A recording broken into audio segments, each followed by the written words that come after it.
Hello guys, मैं आपका भाई दोस्त educator of economics love Kaushik. आज एक ही क्लास में आईसीएआई के सिलेबस के हिसाब से बिजनेस इकोनॉमिक्स का चैप्टर नंबर 4 जिसका नाम price determination in different markets कर रहे हैं। भाई छोटा चैप्टर होने वाला है, ज्यादा बड़ा नहीं है, नंबर बहुत ज्यादा बड़े देने वाला है। अगर बात करूं तो बिजनेस इकोनॉमिक्स के अंदर सबसे ज्यादा नंबर का चैप्टर यही आता है, अकेले अकेले अगर बात करूं। जैसे कि बात करें chapter number 2 demand and supply वाला, chapter number 3 production and cost वाला, दोनों मिला के 21 से 24 मार्क्स तक के आते हैं, लेकिन वो दोनों चैप्टर मिला के आ रहे हैं। यहां पर ये अकेला चैप्टर 15 से 18 नंबर का आ रहा है यार, ठीक है, और इतना बड़ा चैप्टर भी नहीं है, तो आप जल्दी ही मैक्सिमम मार्क्स सिक्योर कर सकते हो अपने। और प्लीज मुझे कमेंट सेक्शन में बताना कि लास्ट में जो मैं आपको सुपर 30 एमसीक्यू कराऊंगा उसमें से कितने एमसीक्यू आपने ठीक किए थे, यानी अपना स्कोर आप बताएंगे कि आप किस लेवल की तैयारी पे पहुंच चुके हैं ये वीडियो देखकर। और मुझे भी आइडिया हो जाएगा कि मेरे स्टूडेंट्स सामने किस लेवल की पढ़ाई कर रहे हैं, तो मुझे भी किस लेवल के और एफर्ट्स डालने की जरूरत है। ठीक है दोस्तों, तो वन शॉट में चैप्टर हो रहा है, पूरा का पूरा चैप्टर क्लियर करेंगे। चैप्टर जानने से पहले एक बात बताता हूं, आईसीएआई बोलती है कि चैप्टर नंबर 4 यानी price determination in different markets में 3 टुकड़े किए गए हैं, यानी उसके 3 हिस्से कर दिए हैं। उसमें एक यूनिट 1, यूनिट 2, यूनिट 3। इसमें सबसे पहले हम पढ़ेंगे मार्केट की टाइप्स और उसका मीनिंग, फिर प्राइस डिटर्मिनेशन। ये डिटर्मिनेशन का मतलब क्या होता है भाई? डिटर्मिनेशन का मतलब होता है डिसाइड करना, प्राइस कैसे डिसाइड होता है, ठीक है जी। फिर प्राइस के साथ साथ आउटपुट की determination under different forms of market पढ़ेंगे। अब ये चैप्टर जब भी मार्केट का आता है ना, तो 11th 12th क्लास की इकोनॉमिक्स आपने पढ़ी है और आपके मन में वो वर्ड चलते हैं, हाँ यहां तो पढ़ने वाले हैं हम perfect competition, monopoly, monopolistic competition, oligopoly. भाई इसके साथ साथ आप यहां पे अलग चीजें भी जानोगे, वहां से पेपर में क्वेश्चन आएगा। मोनोपोसोनी भी है, बाइलेटरल मोनोपोली भी है, ओलिगोपोसोनी भी है, अलग अलग फॉर्म ऑफ मार्केट है। तो तसल्ली से ध्यानपूर्वक वीडियो को एंड तक देखना है और अपना कमेंट सेक्शन में स्कोर भी बताना है आपको, ठीक है। तो चलते हैं दोस्तों, सबसे पहले टाइप्स ऑफ मार्केट की बात करने से पहले आपसे एक बात कहूंगा कि मार्केट होता क्या है। अब बच्चे बच्चे को पता है कि मुझे मार्केट में जाके सामान लाना है, और बड़ों बड़ों को पता है मुझे दुकान खोलनी है और मार्केट का हिस्सा बनना है। तो यार मार्केट एक ऐसी जगह है जहां पर सामान बेचने वाले लोग भी होते हैं और सामान खरीदने वाले लोग भी होते हैं। तो डेफिनेशन का रट्टा मारना बिल्कुल जरूरी नहीं है, क्योंकि एमसीक्यू बेस्ड पेपर आएगा, चीजों को दिमाग में रखते हुए समझना है। Market is a place where both buyer and seller exist for the purpose of buying and selling goods and services. Okay, ये डेफिनेशन है। और डिफरेंट डिफरेंट तरीके से मार्केट को अलग अलग पार्ट में डिवाइड किया हुआ है, इसकी क्लासिफिकेशन हो रखी है और ये अलग अलग बेसिस पे हो रखी है। तो चैप्टर की शुरुआत टाइप्स ऑफ मार्केट से है, जिसके अंदर मार्केट को अलग अलग बेसिस के हिसाब से क्लासिफाई किया हुआ है। तो this is classification of market on the basis of area. Area के हिसाब से मार्केट को क्लासिफाई किया है। अब ये जितने भी है ना आगे डिटेल में पढ़ाऊंगा, पहले बेसिस बता दिए, 6 बेसिस पे क्लासिफाई किया हुआ है। टाइम के हिसाब से भी किया हुआ है। अब टाइम के हिसाब से किया हुआ है, ये आइडिया दिया था अल्फ्रेड मार्शल इकोनॉमिस्ट ने, तो एग्जाम में आ सकता है। टाइम के हिसाब से जब मार्केट को क्लासिफाई किया था तो कौन से इकोनॉमिस्ट ने ये राय दी थी? 4 इकोनॉमिस्ट के नाम लिखे होंगे, अल्फ्रेड मार्शल जी को आप टिक कर देना, इन्होंने दिया था, ठीक है। फिर नेचर ऑफ ट्रांजैक्शन के हिसाब से, मतलब लेन देन के हिसाब से, रेगुलेशन का मतलब कंट्रोल होता है, कंट्रोल के हिसाब से, वॉल्यूम ऑफ बिजनेस यानी क्वांटिटी ऑफ बिजनेस के हिसाब से, फिर टाइप्स ऑफ कंपटीशन के हिसाब से। ये जो भी हिसाब है हम एक एक करके देख लेते हैं। सबसे पहले हम पढ़ेंगे classification of market on the basis of area. ये आपके सामने लिखा है कि ज्योग्राफिकल एरिया का मतलब लोकेशन होता है। यार लोकेशन वर्ड आसान कर लेते हैं। लोकेशन के हिसाब से मार्केट को 4 पार्ट में डिवाइड किया हुआ है। ये रही चारों। नाम पढ़ने से पहले आपको एक बात बता देता हूं यार, अपने गली मोहल्ले में दुकानें देखते हो ना, वो लोकल दुकानें हैं। जैसे कि सामान खरीद के लाना है जनरल स्टोर से, नाई की दुकान है, बाल कटवाने जाना है, गली पे भी हो सकती है, सड़क पे भी हो सकती है, वो लोकल मार्केट होती है। उससे थोड़ी और बड़ी मार्केट पे उठोगे तो उसको रीजनल मार्केट बोलते हैं, रीजनल मार्केट, ठीक है। उससे बड़ी मार्केट पे उठोगे तो उसको नेशनल मार्केट बोलते हैं, उससे बड़ी मार्केट पे उठोगे तो उसको इंटरनेशनल मार्केट बोलते हैं। अब इनके एग्जांपल दो सर। भाई इसका एग्जांपल आईसीआई भी बोलते हैं, हेयर ड्रेसर और रिटेलर्स होते हैं ना आसपास, वो लोकल मार्केट है। अब रीजनल मार्केट में मतलब क्षेत्र के हिसाब से, किसी क्षेत्र में दाल बाटी चूरमा बिकता है तो किसी क्षेत्र में पिज्जा बिकता है, किसी क्षेत्र में समोसे ज्यादा खाए जाते हैं, तो ऐसी मार्केट रीजनल मार्केट होती है। फिर नेशनल मार्केट की अगर बात करूं तो ये देश की मार्केट है। अगर बात करें हिंदी बुक्स की, तो हिंदी बुक की मार्केट यार इंडिया में ही होगी, इंडिया से बाहर ज्यादा बड़ी मार्केट नहीं होगी या नेग्लिजिबल मार्केट होगी। तो नेशनल मार्केट हिंदी बुक की मार्केट हो सकती है, कोई भी हिंदी की बुक, कोई भी Hindi medium books, Hindi medium बोल सकते हो, ठीक है। फिर इंटरनेशनल मार्केट तो बेसिकली ज्यादातर कमोडिटीज की है, तुम नाम लो, मोबाइल फोन इंटरनेशनल मार्केट है, वो इंडिया में भी और बाहर भी एक ही ब्रांड के फोन बहुत सारे खरीदे जाते हैं। तो मतलब ये जो क्लासिफिकेशन ऑफ मार्केट है ये इतनी ज्यादा इंपॉर्टेंट नहीं है, इसमें जो जो चीजें इंपॉर्टेंट है वो बताता रहूंगा। जैसे कि ये बताया था पहले कि मार्शल जी ने टाइम के बेसिस पे मार्केट को क्लासिफाई किया था। अब टाइम के बेसिस पे मार्शल जी बोलते हैं मार्केट चार टाइप की हो सकती है। पहली वेरी शॉर्ट पीरियड वाली मार्केट, दूसरी शॉर्ट पीरियड वाली मार्केट, तीसरी लॉन्ग पीरियड वाली मार्केट और चौथी वेरी लॉन्ग पीरियड वाली मार्केट। अब यहां पर है ना, ये शॉर्ट पीरियड लॉन्ग पीरियड जानने से ज्यादा इंपॉर्टेंट ये है कि इनका दूसरा नाम क्या है। ये वाले क्वेश्चन आ जाते हैं, आईसीआई मॉड्यूल में भी दिए हुए ऐसे क्वेश्चन। तो यार पहली बात, वेरी शॉर्ट पीरियड की मार्केट कौन सी होती है? ऐसी मार्केट जहां पर जो सामान बेचा जाता है वो जल्दी ही खराब हो जाए, तो बहुत शॉर्ट टर्म के लिए है ना। जैसे कि दूध की बात करो, दूध 1 से 2 दिन में खराब हो जाता है, जो पैक बिकता है, जो मैं खरीदता हूं मदर डेयरी हो या फिर अमूल का, तो वो 1 से 2 दिन में 3 दिन में खराब हो जाता है मैक्स टू मैक्स। तो वो पेरिशेबल गुड्स है। पेरिशेबल गुड्स वो होती है जो जल्दी खराब हो जाती है। सब्जियों की मार्केट लो, टमाटर अगर कोई सब्जी वाला बेच रहा है तो वो टमाटर 50 दिन तक अपने पास नहीं रख पाएगा, उसे जल्दी से बेचने पड़ेंगे, नहीं तो वो खराब हो जाएंगे। ऐसी मार्केट को शॉर्ट पीरियड वाली मार्केट बोलते हैं, ठीक है। फिर अब वेरी शॉर्ट पीरियड वाली market, sorry guys, short period वाली मार्केट इससे थोड़े लंबे समय के लिए, लॉन्ग पीरियड वाली मार्केट इससे और ज्यादा लंबे समय के लिए, और वेरी लॉन्ग पीरियड वाली मार्केट इससे और ज्यादा लंबे समय के लिए। बट इकोनॉमिक्स के लैंग्वेज में अगर इनको डिफाइन करना है तो यार शॉर्ट पीरियड तुम जानते हो ना, वो टाइम पीरियड जहां पर कम से कम एक फैक्टर ऑफ प्रोडक्शन कांस्टेंट रहता है, तो वो वाली मार्केट, चाहे प्रोडक्ट कोई भी हो। लॉन्ग पीरियड वो है जहां पर सारे फैक्टर ऑफ प्रोडक्शन वेरिएबल है। वेरिएबल का मतलब बदल सकते हो, लैंड, लेबर, कैपिटल, एंटरप्रेन्योरशिप, ठीक है, वो सब बदल सकते हो। यहां पर ही बेसिकली हम बात करते हैं प्राइस डिटर्मिनेशन डिमांड और सप्लाई के हिसाब से हो रहा है, ठीक है। अब ये वर्ड ज्यादा डाइजेस्ट तब होंगे जब तुम अंदर घुसोगे चैप्टर के, ठीक है। अब वेरी लॉन्ग पीरियड वाली मार्केट ऐसी मार्केट होती है जो बेसिकली पॉपुलेशन के बदलने से बदल जाए, पॉपुलेशन का साइज, ठीक है। जैसे जैसे पॉपुलेशन बढ़ रही है तो किसी चीज की डिमांड बढ़ रही है, तो उस चीज की मार्केट को वेरी लॉन्ग पीरियड वाली मार्केट बोलते हैं। और इसका दूसरा नाम सेक्युलर मार्केट है। इस नाम को ध्यान रख लेना, एक क्वेश्चन यहां से बन सकता है, ठीक है। और एक क्वेश्चन ये भी लगा लो, इसका फ्लावर का, फ्रूट्स का, वेजिटेबल का, दूध का, दही का, इनका अगर एग्जांपल दे दिया जाए तो यहां की बात कर रहे हैं, तो यहां से भी क्वेश्चन बन सकता है। फिर नेक्स्ट आएगा आपके पास कि नेचर ऑफ ट्रांजैक्शन। ट्रांजैक्शन का मतलब एक्सचेंज यानी लेन देन की बात हो रही है। कई सारे सौदे hand to hand cash payment पे होते हैं, कई बार सौदे उधार पे हो जाते हैं। जो ऑन द स्पॉट कैश बोल रहे हो, कैश पे तुमने सौदा किया है, तो ऐसी मार्केट को बोलते हैं spot market. Hand to hand transaction settle हो गया। लेकिन तुम अगर किसी को बोल रहे हो फ्यूचर मार्केट को दूसरा नाम फॉरवर्ड मार्केट भी है, ये लिख भी देता हूं। अच्छा, पेन का थोड़ा साइज पतला करता हूं, ठीक है जी। अच्छा, फ्यूचर मार्केट ऐसी मार्केट होती है जहां पर जो सामान तुम खरीद रहे हो उसकी डिलीवरी एक्सपेक्ट करते हो कि भविष्य में कभी और होगी। सट्टे वाली मार्केट ऐसी होती है। सट्टे का मतलब जुआ मत समझना, हम बॉन्ड्स की बात कर सकते हैं, शेयर की बात कर सकते हैं। कभी कभी खरीदते हैं तो बोलते हैं कि फ्यूचर में डिलीवरी कर दियो उस डेट पे, तो जो उधार की भी बोल दो, पेमेंट भी यहां उधार में हो सकती है, ऐसी बात नहीं है। तो ऐसी मार्केट को फ्यूचर मार्केट बोलते हैं, कैश और उधार, ऐसा समझो। अगला, रेगुलेशन यानी कंट्रोल। किसका सिक्का चलता है किस चीज पे? कंट्रोल वाली मार्केट। कुछ चीजों पर किसी ऑर्गेनाइजेशन का कंट्रोल होता है, ऐसी मार्केट को बोलते हैं रेगुलेटेड मार्केट। जैसे कि इंडिया में स्टॉक एक्सचेंज के ऊपर कंट्रोल कर रहा है सेबी। सेबी की फुल फॉर्म है security exchange board of India.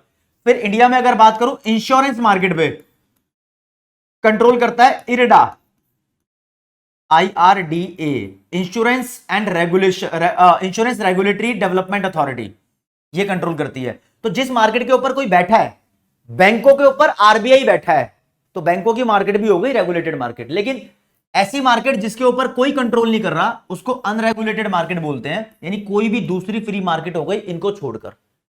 सब्जियों की मार्केट को कौन रेगुलेट कर रहा है ना? तो एक एग्जांपल बहुत सारी मार्केट के एग्जांपल पे सूट कर सकता है, ऐसी बात नहीं है, ठीक है जी।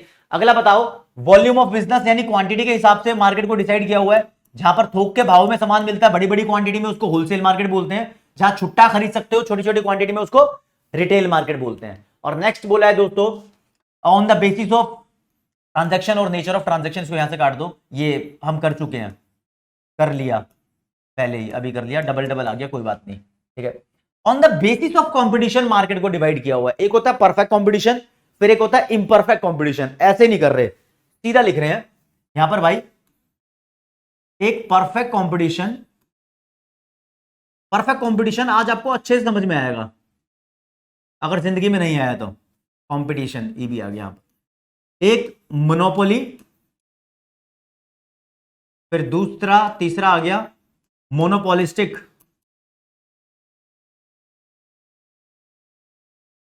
कंपटीशन, और चौथे नंबर पे तुम्हारे पास है ओलिगोपोली। अब इसमें वैरायटी भी बहुत है। पांचवें नंबर पे मोनोपसोनी, ठीक है। छठे नंबर पे बाइलेटरल मोनोपोली। तुम कहोगे सर इतनी सारी मार्केट के बारे में तो हमने सुना नहीं। भाई आईसीआई के सिलेबस में है और यहां से क्वेश्चन बनता है, डरना नहीं है। एक है ओलिगोपसोनी। अब और भी है यार, और भी है, और डिवाइड करूं, डुओपोली भी है, लेकिन आगे डिटेल में पढ़ाऊंगा, यहां नाम लिख के बता रहा हूं और जानोगे तो ट्रायापोली भी है।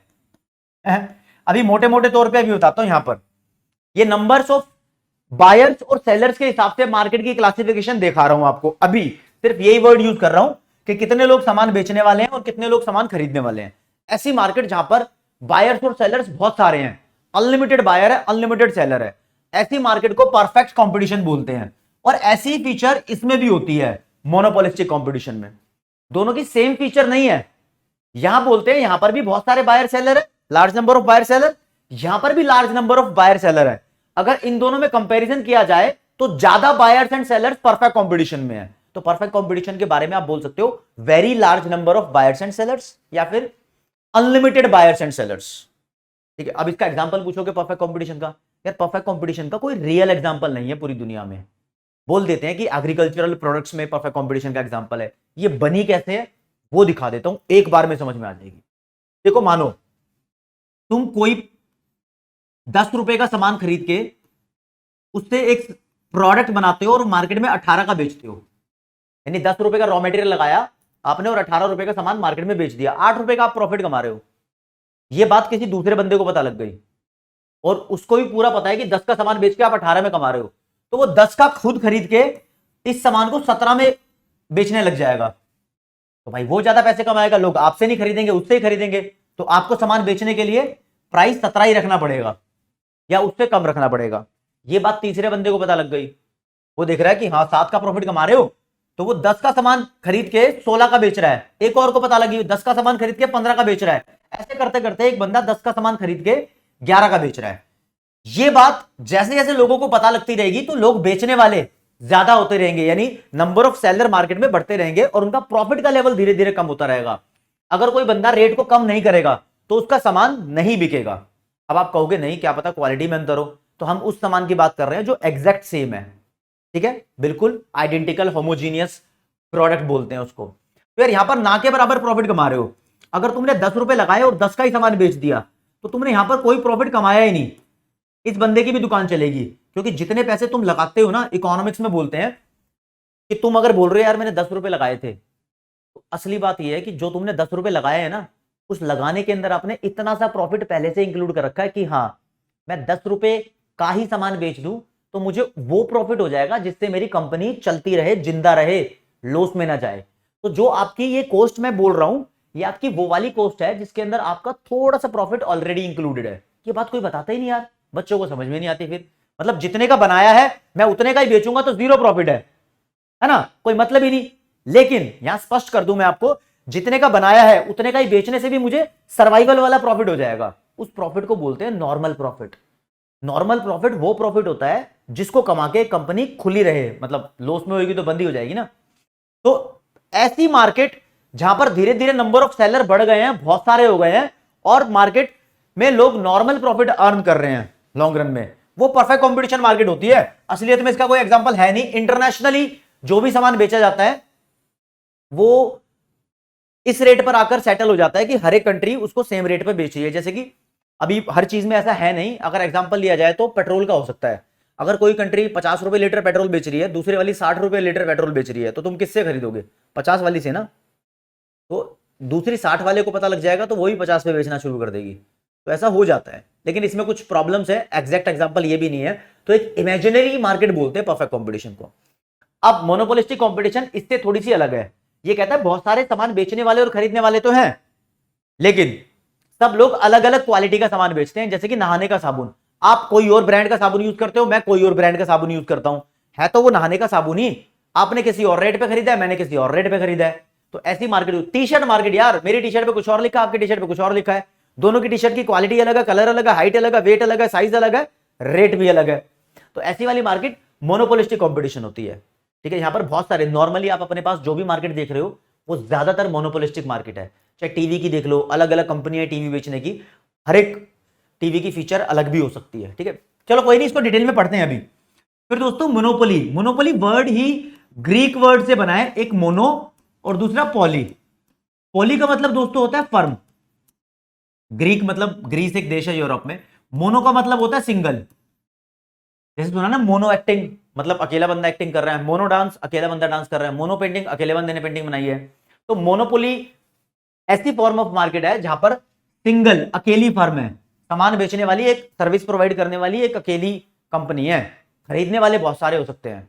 जैसे कि इंडियन रेलवे, हमारे प्यारे देश भारत के अंदर पटरी पे रेल सिर्फ सरकार चलाती है, तो इंडियन रेलवे एक सरकारी ऑर्गेनाइजेशन या अंडरटेकिंग हो गई जो मोनोपोली का बेस्ट एग्जांपल है। मेट्रो को मत बीच में लेके आना, metro is very different from Indian railway, ठीक है। ओके जी, चलो ओलिगोपोली आ गया। ओलिगो का मतलब ग्रीक लैंग्वेज में होता है फ्यू, और पॉली का मतलब तो फर्म हो गया ना। तो ओलिगोपोली ऐसी मार्केट जहां पर सामान बेचने वाली एक से तो ज्यादा है, लेकिन बहुत सारी भी नहीं है, फ्यू है। फ्यू को कभी डिफाइन नहीं किया गया, ये 2 4 5 6 7 8 हो सकती है। अगर सामान को बेचने वाली 2 कंपनियां हैं तो वो ओलिगोपोली ही कहलाएगी, लेकिन इसके इस रूप को डुओपोली बोलते हैं। डुअल सिम वाले फोन होते हैं ना, डुओ का मतलब 2 होता है। अगर ओलिगोपोली में 3 मार्केट 3 कंपनियां हैं तो उसको ट्राइपोली बोलते हैं।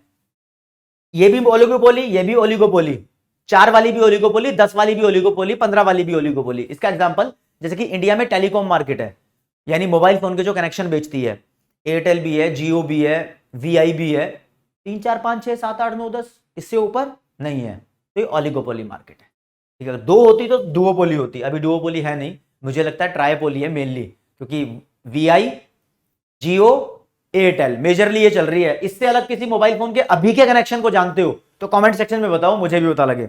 हाँ पहले के बहुत सारे थे, यूनिकॉर्न भी था, एयरसेल भी था, और वोडाफोन आइडिया अलग भी थे, अब सेम ही है, बीएसएनएल भी था, टाटा भी था, लेकिन अब जो चल रहा है बता। चलो जी, मोनोपोसोनी एक ऐसी मार्केट, बड़ी खतरनाक मार्केट है। इसके अंदर क्या है यार, सामान बेचने वाला अकेला बंदा है।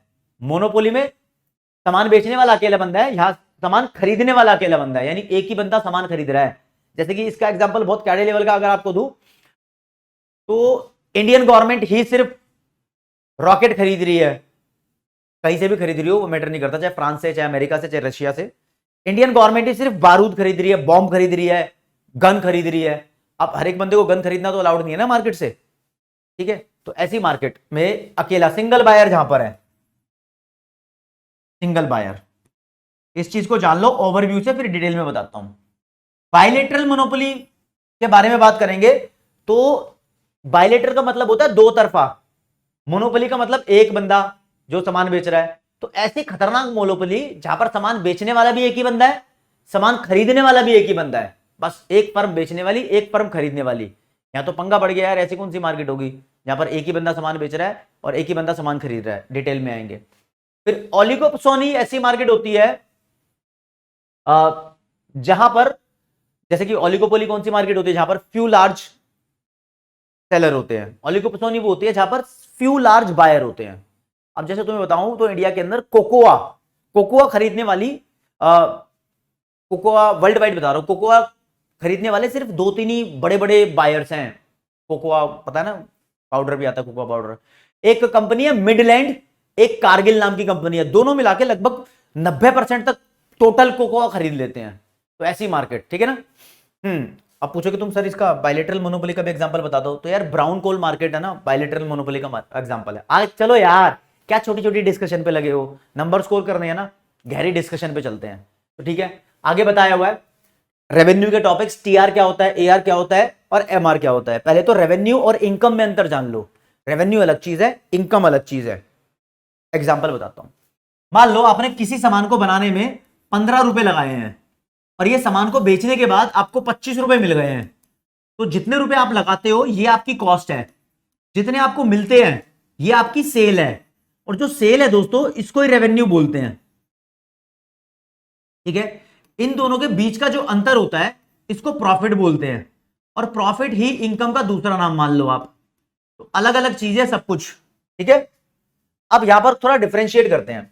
मान लो आप आलू बेच रहे हो, मतलब बेचने नहीं है कभी, ठीक है, 50 रुपए का 1 किलो आलू है, 50 रुपए का, आपने 5 किलो आलू बेच दिए, तो कितने रुपए मिले आपको? 250 रुपए। तो यार जो 250 रुपए आपको मिले हैं ये टोटल रेवेन्यू है, और जो आलू का प्राइस था ये रहा 50 रुपए, ये प्राइस को हम बोलते हैं एवरेज रेवेन्यू, एआर बोल दिया, ये क्वांटिटी हो गई। ठीक है, एक क्लियर कट एग्जांपल से आपको बताता हूं, चीजें समझनी है। एक इनर बोर्ड ले लेते हैं यहां पर। ठीक है, देखो, कभी कर देते ब्लैक। मान लो कोई भी चीज जिसका प्राइस मैंने यहां लिखा, उसकी क्वांटिटी मैंने यहां लिखी। ठीक है, आगे बढ़ते हैं। मान लो कोई चीज 10 रुपए के हिसाब से बिक रही है, 10 रुपए की 1 किलो, ऐसे ही मान लेते हैं, और आपने उसकी एक क्वांटिटी, फिर 2 किलो, फिर 3 किलो, फिर 4 किलो, फिर 5 किलो बेचा, बेचने वाला मान लो अपने आपको। तो यहां पर लिख रहा हूं टोटल रेवेन्यू, यानी आपको सामान बेच के कितने पैसे मिल रहे हैं। अगर आप 1 किलो बेचोगे तो 10 रुपए के हिसाब से आपको 10 किलो सामान मिलेगा। 2 किलो बेच लोगे तो 10 × 2 20 रुपए मिलेंगे। 3 किलो बेचोगे तो 30 रुपए मिलेंगे। 4 किलो बेचोगे तो 40 मिलेंगे। 5 किलो बेचोगे तो 50 मिलेंगे। कुल मिला के ये कहना चाहता हूं कि टोटल रेवेन्यू जो आपके पास आया है ये आपने कैलकुलेट कैसे किया है? प्राइस इंटू क्वांटिटी करके। तो टीआर का ये फॉर्मूला है। ठीक है, आगे बात करते हैं। मार्जिनल रेवेन्यू अगर कैलकुलेट करना हो तो टोटल रेवेन्यू का डिफरेंस कैलकुलेट करते रहो, और इसका न्यूमेरिकल भी आएगा मार्जिनल रेवेन्यू कैलकुलेट करने का, देख लेना। ठीक है, कैसे निकालते हैं? पहली वैल्यू 10 है, इससे पीछे वैल्यू 0 होगी, क्योंकि 1 यूनिट बेची है तो 10 रुपए मिले हैं। 0 बेचोगे तो 0 ही मिलेंगे ना।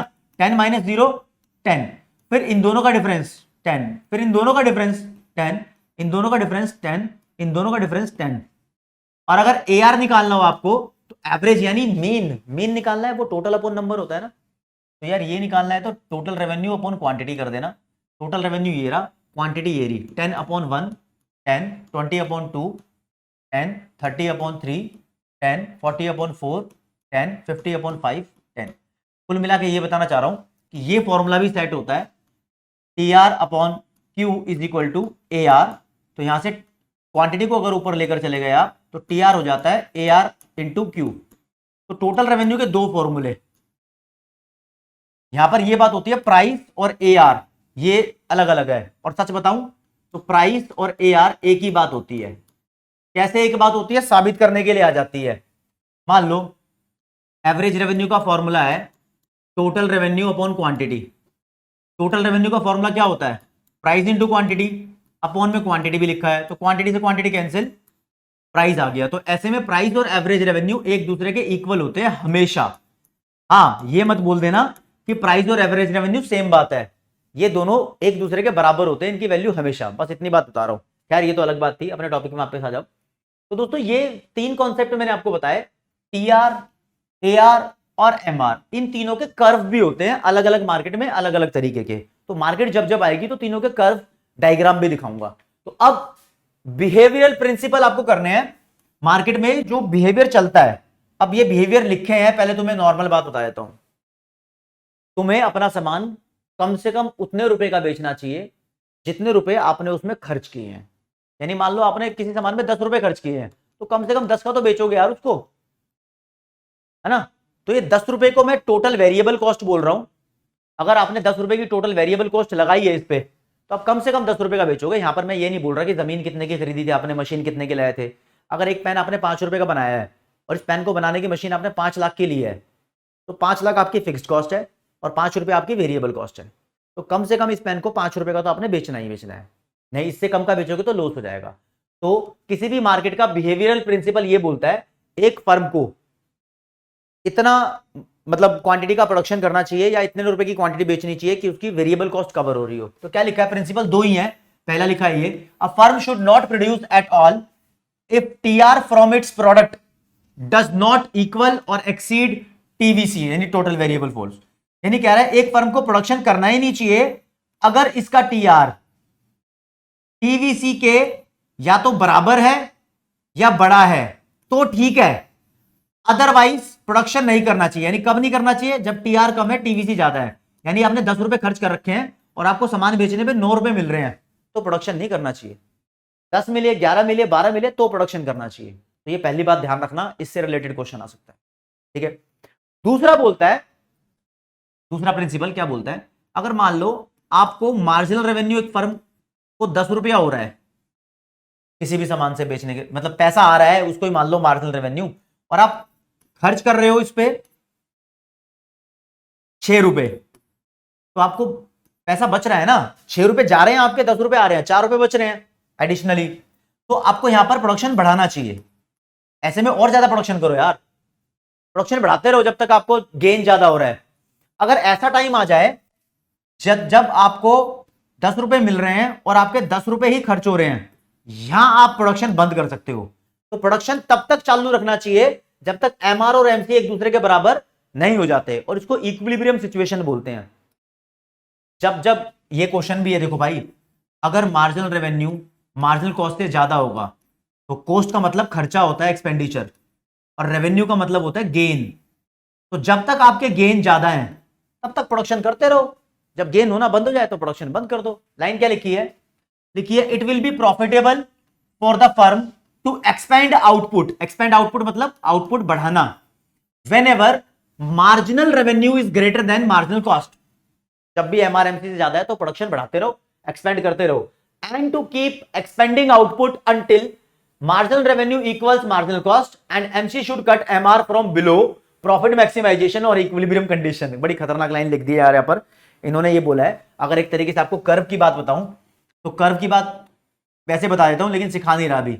अगर मान लो ये एमआर कर्व है और ये एमसी कर्व है, ये एमसी ये एमआर, परफेक्ट कॉम्पिटिशन में ऐसे बनते हैं, डिटेल बताऊंगा। ये दोनों यहां पर भी कट कर रहे हैं, ये दोनों यहां पर भी कट कर रहे हैं, तो यार यहां तक प्रोडक्शन करना है आपने, ठीक है, क्योंकि MC should cut MR from below. Below नीचे से कट करते हुए जाना चाहिए, ये ऊपर से ऐसे कट नहीं करना चाहिए, तो यहां तक प्रोडक्शन करना चाहिए। अगर एमआर कर्व ऐसा है, एमसी कर्व ऐसा है, तो भी यहां तक प्रोडक्शन करना चाहिए। ये कट तो यहां भी कर देगा, यहां नहीं करना चाहिए। क्या लफड़ा है ये, अभी छोड़ो इसको, आगे बढ़ते हैं, क्योंकि ये चीज कर्व वाली अभी यहां मैंने लॉन्च नहीं की ना। लेकिन इतना समझ जाओ, जब तक एमआर एमसी एक दूसरे के बराबर हो जाते हैं तब तक हमें प्रोडक्शन बढ़ाते रहना है, बढ़ाते रहना है। अगर एमसी ज्यादा है तो प्रोडक्शन करना भी नहीं, ठीक है। आगे दोस्तों, अब बात हो रही है price determination in different market. चाहे कोई भी टाइप ऑफ मार्केट हो, प्राइस वहां पर डिटरमाइन होता है जहां पर डिमांड और सप्लाई एक दूसरे के बराबर होती है। इंटरसेक्शन का मतलब इक्वालिटी मान लो या कट मान लो, ठीक है। और कौन सी डिमांड? जहां पर मार्केट डिमांड और मार्केट सप्लाई एक दूसरे के बराबर हुई, वहां पर बेचने वाले और खरीदने वाले दोनों खुश हो जाते हैं। जब खुश हो जाएंगे तो वही तो सिचुएशन इक्विलिब्रियम की है। अब इसको कैसे डिटरमाइन करते हैं, तो डिटरमाइन करने के तरीके, ये मार्केट डिमांड कर्व, ये मार्केट सप्लाई कर्व, इस पॉइंट को बोलते हैं मार्केट का इक्विलिब्रियम पॉइंट। यहां सामने जो प्राइस होता है, मान लो ओ से लेकर पी तक, ये इक्विलिब्रियम प्राइस है और यहां पर इक्विलिब्रियम क्वांटिटी है। तो प्रोडक्शन तब तक करना है जब तक एमआरएमसी बराबर ना हो जाए, और जहां पर डिमांड और सप्लाई एक दूसरे के इक्वल है, वहां जो प्राइस होता है वो इक्विलिब्रियम प्राइस है। अब देखो टेबल के थ्रू अगर आपको बताऊं, मान लो प्राइस 1 2 3 4 5 किसी चीज का बढ़ रहा है, यहां पर डिमांड लिख रहा हूं, प्राइस बढ़ने से डिमांड कम होती है ना, 50 40 30 20 10। ये टेबल इसलिए बना रहा हूं, टेबल बनी बनी आ जाएगी क्वेश्चन पेपर में। फिर सप्लाई इधर लिख रहा हूं, प्राइस के बढ़ने से सप्लाई बढ़ती है, 10 20 30 40 50। बस ये टेबल बनी हुई है पेपर में। आपसे पूछा है कि इक्विलिब्रियम प्राइस कौन सा है, हम बोलेंगे इक्विलिब्रियम प्राइस वो प्राइस होता है जहां पर डिमांड और सप्लाई एक दूसरे के बराबर होती है। यहां बराबर है नहीं है, 50 ज्यादा है, यहां 40 ज्यादा है, यहां 30 ज्यादा नहीं है, दोनों बराबर है, तो यहां पर डिमांड सप्लाई एक दूसरे के बराबर है, यहां जो प्राइस है वो इक्विलिब्रियम प्राइस है, ध्यान रखना। और जो 30 की क्वांटिटी है ना, ये इक्विलिब्रियम क्वांटिटी है, इस बात को ध्यान रखना। तो जहां पर डिमांड ज्यादा होती है सप्लाई से, इन दोनों सिचुएशन में, उस सिचुएशन को बोलते हैं एक्सेस डिमांड, डीडी लिखते हैं डिमांड को। और यहां पर देखो 40 ज्यादा है, 50 ज्यादा है, यहां सप्लाई ज्यादा है, तो इन सभी सिचुएशन को बोलते हैं एक्सेस सप्लाई। एक्सेस सप्लाई का मतलब माल पड़ा है फालतू, प्रोडक्शन कर रखा है, सरप्लस है ये। एक्सेस डिमांड का मतलब बायर्स को चाहिए लेकिन प्रोड्यूसर ने नहीं बनाया, शॉर्टेज हो गई, बायर को जरूरत है, जैसे दिवाली पे बम पटाखों की जरूरत होती है, दुकानों पे मिलते नहीं है आजकल, इसीलिए, ठीक है ना, तो वहां शॉर्टेज हो जाती है। तो इक्विलिब्रियम प्राइस हर एक तरीके से हर मार्केट में वहीं सेटल होता है जहां डिमांड और प्राइस एक दूसरे के बराबर हो जाती है। अगर मोनोपोली मार्केट में एक ही बंदा सामान बेच रहा है ना, और खरीदने वाले बहुत सारे हैं, तब भी प्राइस वहीं सेटल होगा जहां पर डिमांड और सप्लाई एक दूसरे के बराबर हो। क्योंकि वो अपनी मन मर्जी का रेट चार्ज कर भी लेना, तो बायर्स उतना नहीं खरीदेंगे जितना उनको खरीदना है, तो नुकसान उसको ही होगा असलियत में। ठीक है, फिर फॉर्म्स ऑफ मार्केट में आते हैं भाई प्राइस डिटर्मिनेशन के बारे में। प्राइस डिटर्मिनेशन डिमांड और सप्लाई के बेसिस पे होता है। अब यहां पर अगर डिमांड बढ़ जाए या डिमांड कम हो जाए तो इक्विलिब्रियम प्राइस बदल भी सकता है। यह पता लगाना, इसका भी एमसीक्यू बनता है। अगर सप्लाई बढ़ जाए सप्लाई कम हो जाए तो भी इक्विलिब्रियम प्राइस बदल भी सकता है। कैसे? मान लो मैंने यहां पर इक्विलिब्रियम प्राइस का डायग्राम बनाया, ये इक्विलिब्रियम प्राइस P है, क्वांटिटी Q है। भाई यहां पर भी बना दिया, यहां पर भी बना दिया। अब देखना कर क्या रहा हूं, ये चीज बड़ी इंपॉर्टेंट है। यहां पर भी बना दिया, 4 डायग्राम बनाऊंगा भाई। ठीक है, बुक में कितने भी बनाए हो आप देख लेना, उससे बढ़िया ही बता रहा हूं। ठीक है, अब ध्यान रखो, डिमांड बढ़ती है तो डिमांड कर्व राइटवर्ड शिफ्ट होता है, और डिमांड कम होती है तो डिमांड कर्व लेफ्टवर्ड शिफ्ट होता है। पेपर में क्वेश्चन आ सकता है, अगर डिमांड बढ़ गई तो इक्विलिब्रियम प्राइस पे क्या फर्क पड़ेगा। हम कहेंगे याद तो नहीं करेंगे इस बात को, हम डायग्राम ऐसा बना लेंगे और डिमांड को बढ़ा देंगे, फिर देखा जाएगा कि क्या फर्क पड़ेगा। तो यहां से हरे रंग का पेन लेते हैं, और मैं पहले डायग्राम में बता रहा हूं अगर डिमांड बढ़ गई तो क्या होगा। भाई डिमांड कर्व ये वाला कर्व है, डिमांड बढ़ गई तो डिमांड कर्व राइटवर्ड शिफ्ट हो जाएगा। हो गया, क्या करें फिर? तो भाई पहले वाले कर्व को भूल जाओ जहां ये इंटरसेक्शन था, अब नए वाला कर्व इक्विलिब्रियम है यहां पर, तो इसके सामने प्राइस कितना है? अब नए वाला P1 है तो प्राइस बढ़ गया और क्वांटिटी भी बढ़ गई, तो इसका इंपैक्ट ये है इक्विलिब्रियम प्राइस भी बढ़ेगा, इक्विलिब्रियम क्वांटिटी भी बढ़ेगी। ये एमसीक्यू में पूछा जाएगा। बोलेगा मार्केट डिमांड बढ़ने से इक्विलिब्रियम प्राइस और क्वांटिटी पे क्या फर्क पड़ेगा? भाई दोनों बढ़ जाएंगे। अगर डिमांड कम हो गई उसका क्या फर्क पड़ेगा? उसका फर्क ये पड़ेगा, डिमांड कर्व को हम लेफ्ट हैंड पे शिफ्ट कर देंगे और देखेंगे कि प्राइस पहले से कम है और क्वांटिटी भी पहले से कम है। अगर सप्लाई में कुछ चेंज आया, मान लो सप्लाई बढ़ गई, तो जब सप्लाई बढ़ती है तो सप्लाई कर्व राइटवर्ड शिफ्ट होता है, तो नया इक्विलिब्रियम ये है, तो ये बोलता है कि प्राइस कम हो गया पहले से और क्वांटिटी बढ़ गई, प्राइस कम और क्वांटिटी बढ़ गई। ये कंक्लूजन पूछे जाएंगे आपसे, डायग्राम ड्रॉ करने के लिए तो बोलेगा ही नहीं यार। अगर मान लो सप्लाई कम हो गई तो यहां दिखा दो सप्लाई कम हो गई, कैसे? सप्लाई कर्व को लेफ्टवर्ड शिफ्ट कर देंगे, तो नया इक्विलिब्रियम ये, तो प्राइस पहले से ज्यादा है और क्वांटिटी पहले से कम है। ये सप्लाई कम हुई है, ये डिमांड कम हुई थी, ये सप्लाई बढ़ी थी, एरो भी बता दिया, और ये डिमांड बढ़ी थी। तो ये डिमांड और सप्लाई अगर बदल जाएंगे तो इक्विलिब्रियम प्राइस पे फर्क पड़ता है। और किसने बोला ये कि सिर्फ डिमांड बढ़ रहेगी एक साथ? डिमांड और सप्लाई एक साथ भी बदल सकते हैं। कैसे? ये देखो, अगर मान लो डिमांड भी बढ़ गई और सप्लाई भी बढ़ गई तो क्या होगा? तो पता क्या हो सकता है? देखो मान लो डिमांड और सप्लाई, पहले डिमांड 100 थी, सप्लाई भी 100 थी, अब डिमांड 200 हो गई, सप्लाई भी 200 हो गई, यानी दोनों इक्वल रेशियो में बढ़ गए हैं, तो क्या होगा? ये मान लो डिमांड सप्लाई कर्व मैंने बना दिए, और ये डिमांड बढ़ी है और सप्लाई भी सेम रेशियो में अगर बढ़ जाए, सेम गैप से, तो क्या होगा? इक्विलिब्रियम दोनों का नया आएगा। ये वाला पॉइंट इक्विलिब्रियम है, ये बोलता है प्राइस तो वही वाला है पुराने वाला, लेकिन डिमांड क्वांटिटी बढ़ गई है सप्लाइड की, तो प्राइस में कोई चेंज नहीं आया, प्राइस रिमेन्स अनचेंज्ड या कांस्टेंट इन दैट सिचुएशन, लेकिन क्वांटिटी बढ़ गई है। अब मानो ऐसा हुआ कि डिमांड 100 थी, सप्लाई भी 100 थी, लेकिन डिमांड 200 हो गई, सप्लाई 400 हो गई, बड़ी डिमांड भी है और सप्लाई भी है, लेकिन यहां पर इंक्रीज इन डिमांड कम है, इंक्रीज इन सप्लाई ज्यादा है। ऐसे में क्या होगा? मान लो ये सप्लाई है, ये डिमांड है, ये इक्विलिब्रियम दोनों का बना दिया भाई, तो यहां पर व्हाइट कलर से डिमांड को इंक्रीज करेंगे, कर दिया, सप्लाई को इससे भी ज्यादा लेवल पे इंक्रीज करना है, मतलब बहुत ज्यादा लेवल पे कर दिया, तो भाई नया पॉइंट आ जाएगा इक्विलिब्रियम का, ये वाला दोनों व्हाइट कर्व का। इससे पता लगा प्राइस कम हो गया और क्वांटिटी बढ़ गई। ऐसे कंक्लूजन आपको पता होने चाहिए। और मान लो दोनों बढ़ रहे हैं ना, इस बार डिमांड 100 से 500 हो गई और सप्लाई 100 से 200 हुई है, दोनों ही बढ़े हैं, बट इंक्रीज इन डिमांड इस बार ज्यादा है, इंक्रीज इन सप्लाई कम है। मैं इसका आंसर नहीं बता रहा आपको, मैं चाह रहा हूं कि इसका डायग्राम खुद प्लॉट करो आप और कमेंट सेक्शन में बताओ, मुझे बताओ प्राइस बढ़ेगा और क्वांटिटी बढ़ेगी, या दोनों कम हो जाएंगे, या दोनों में से एक बढ़ेगा एक कम होगा, क्या इंपैक्ट होगा? मतलब ये ओवरऑल प्राइस और क्वांटिटी पे इसका इंपैक्ट आप कमेंट सेक्शन में बताओ, मुझे पता लगेगा कि आपने पढ़ा नहीं पढ़ा। चलो ये दोनों बढ़ेंगे तो उसका इंपैक्ट पता लग गया। अब अगर मान लो डिमांड भी कम हो गई, सप्लाई भी कम हो गई, फिर क्या होगा? फिर क्या होगा? क्या अगर दोनों इक्वल रेशो में कम हुए हैं, तो येलो कलर ये दिखा रहा है कि मान लो सप्लाई इतनी कम हुई है, डिमांड भी इतनी कम हुई है, तो प्राइस पे कोई इंपैक्ट नहीं पड़ेगा, सिर्फ क्वांटिटी कम होगी। अगर मान लो ये दोनों इक्विलिब्रियम में है और कमी हुई है ना दोनों में, डिमांड भी कम सप्लाई भी कम, लेकिन डिमांड में बहुत ज्यादा गिरावट आ गई, मान लो जैसे कि सप्लाई मान लो इतना सा किया मैंने, डिमांड बहुत ज्यादा कम कर दिया, ये बहुत ज्यादा कम कर दिया ना, तो नया इक्विलिब्रियम यहां आया है, तो इक्विलिब्रियम प्राइस भी कम और क्वांटिटी भी कम।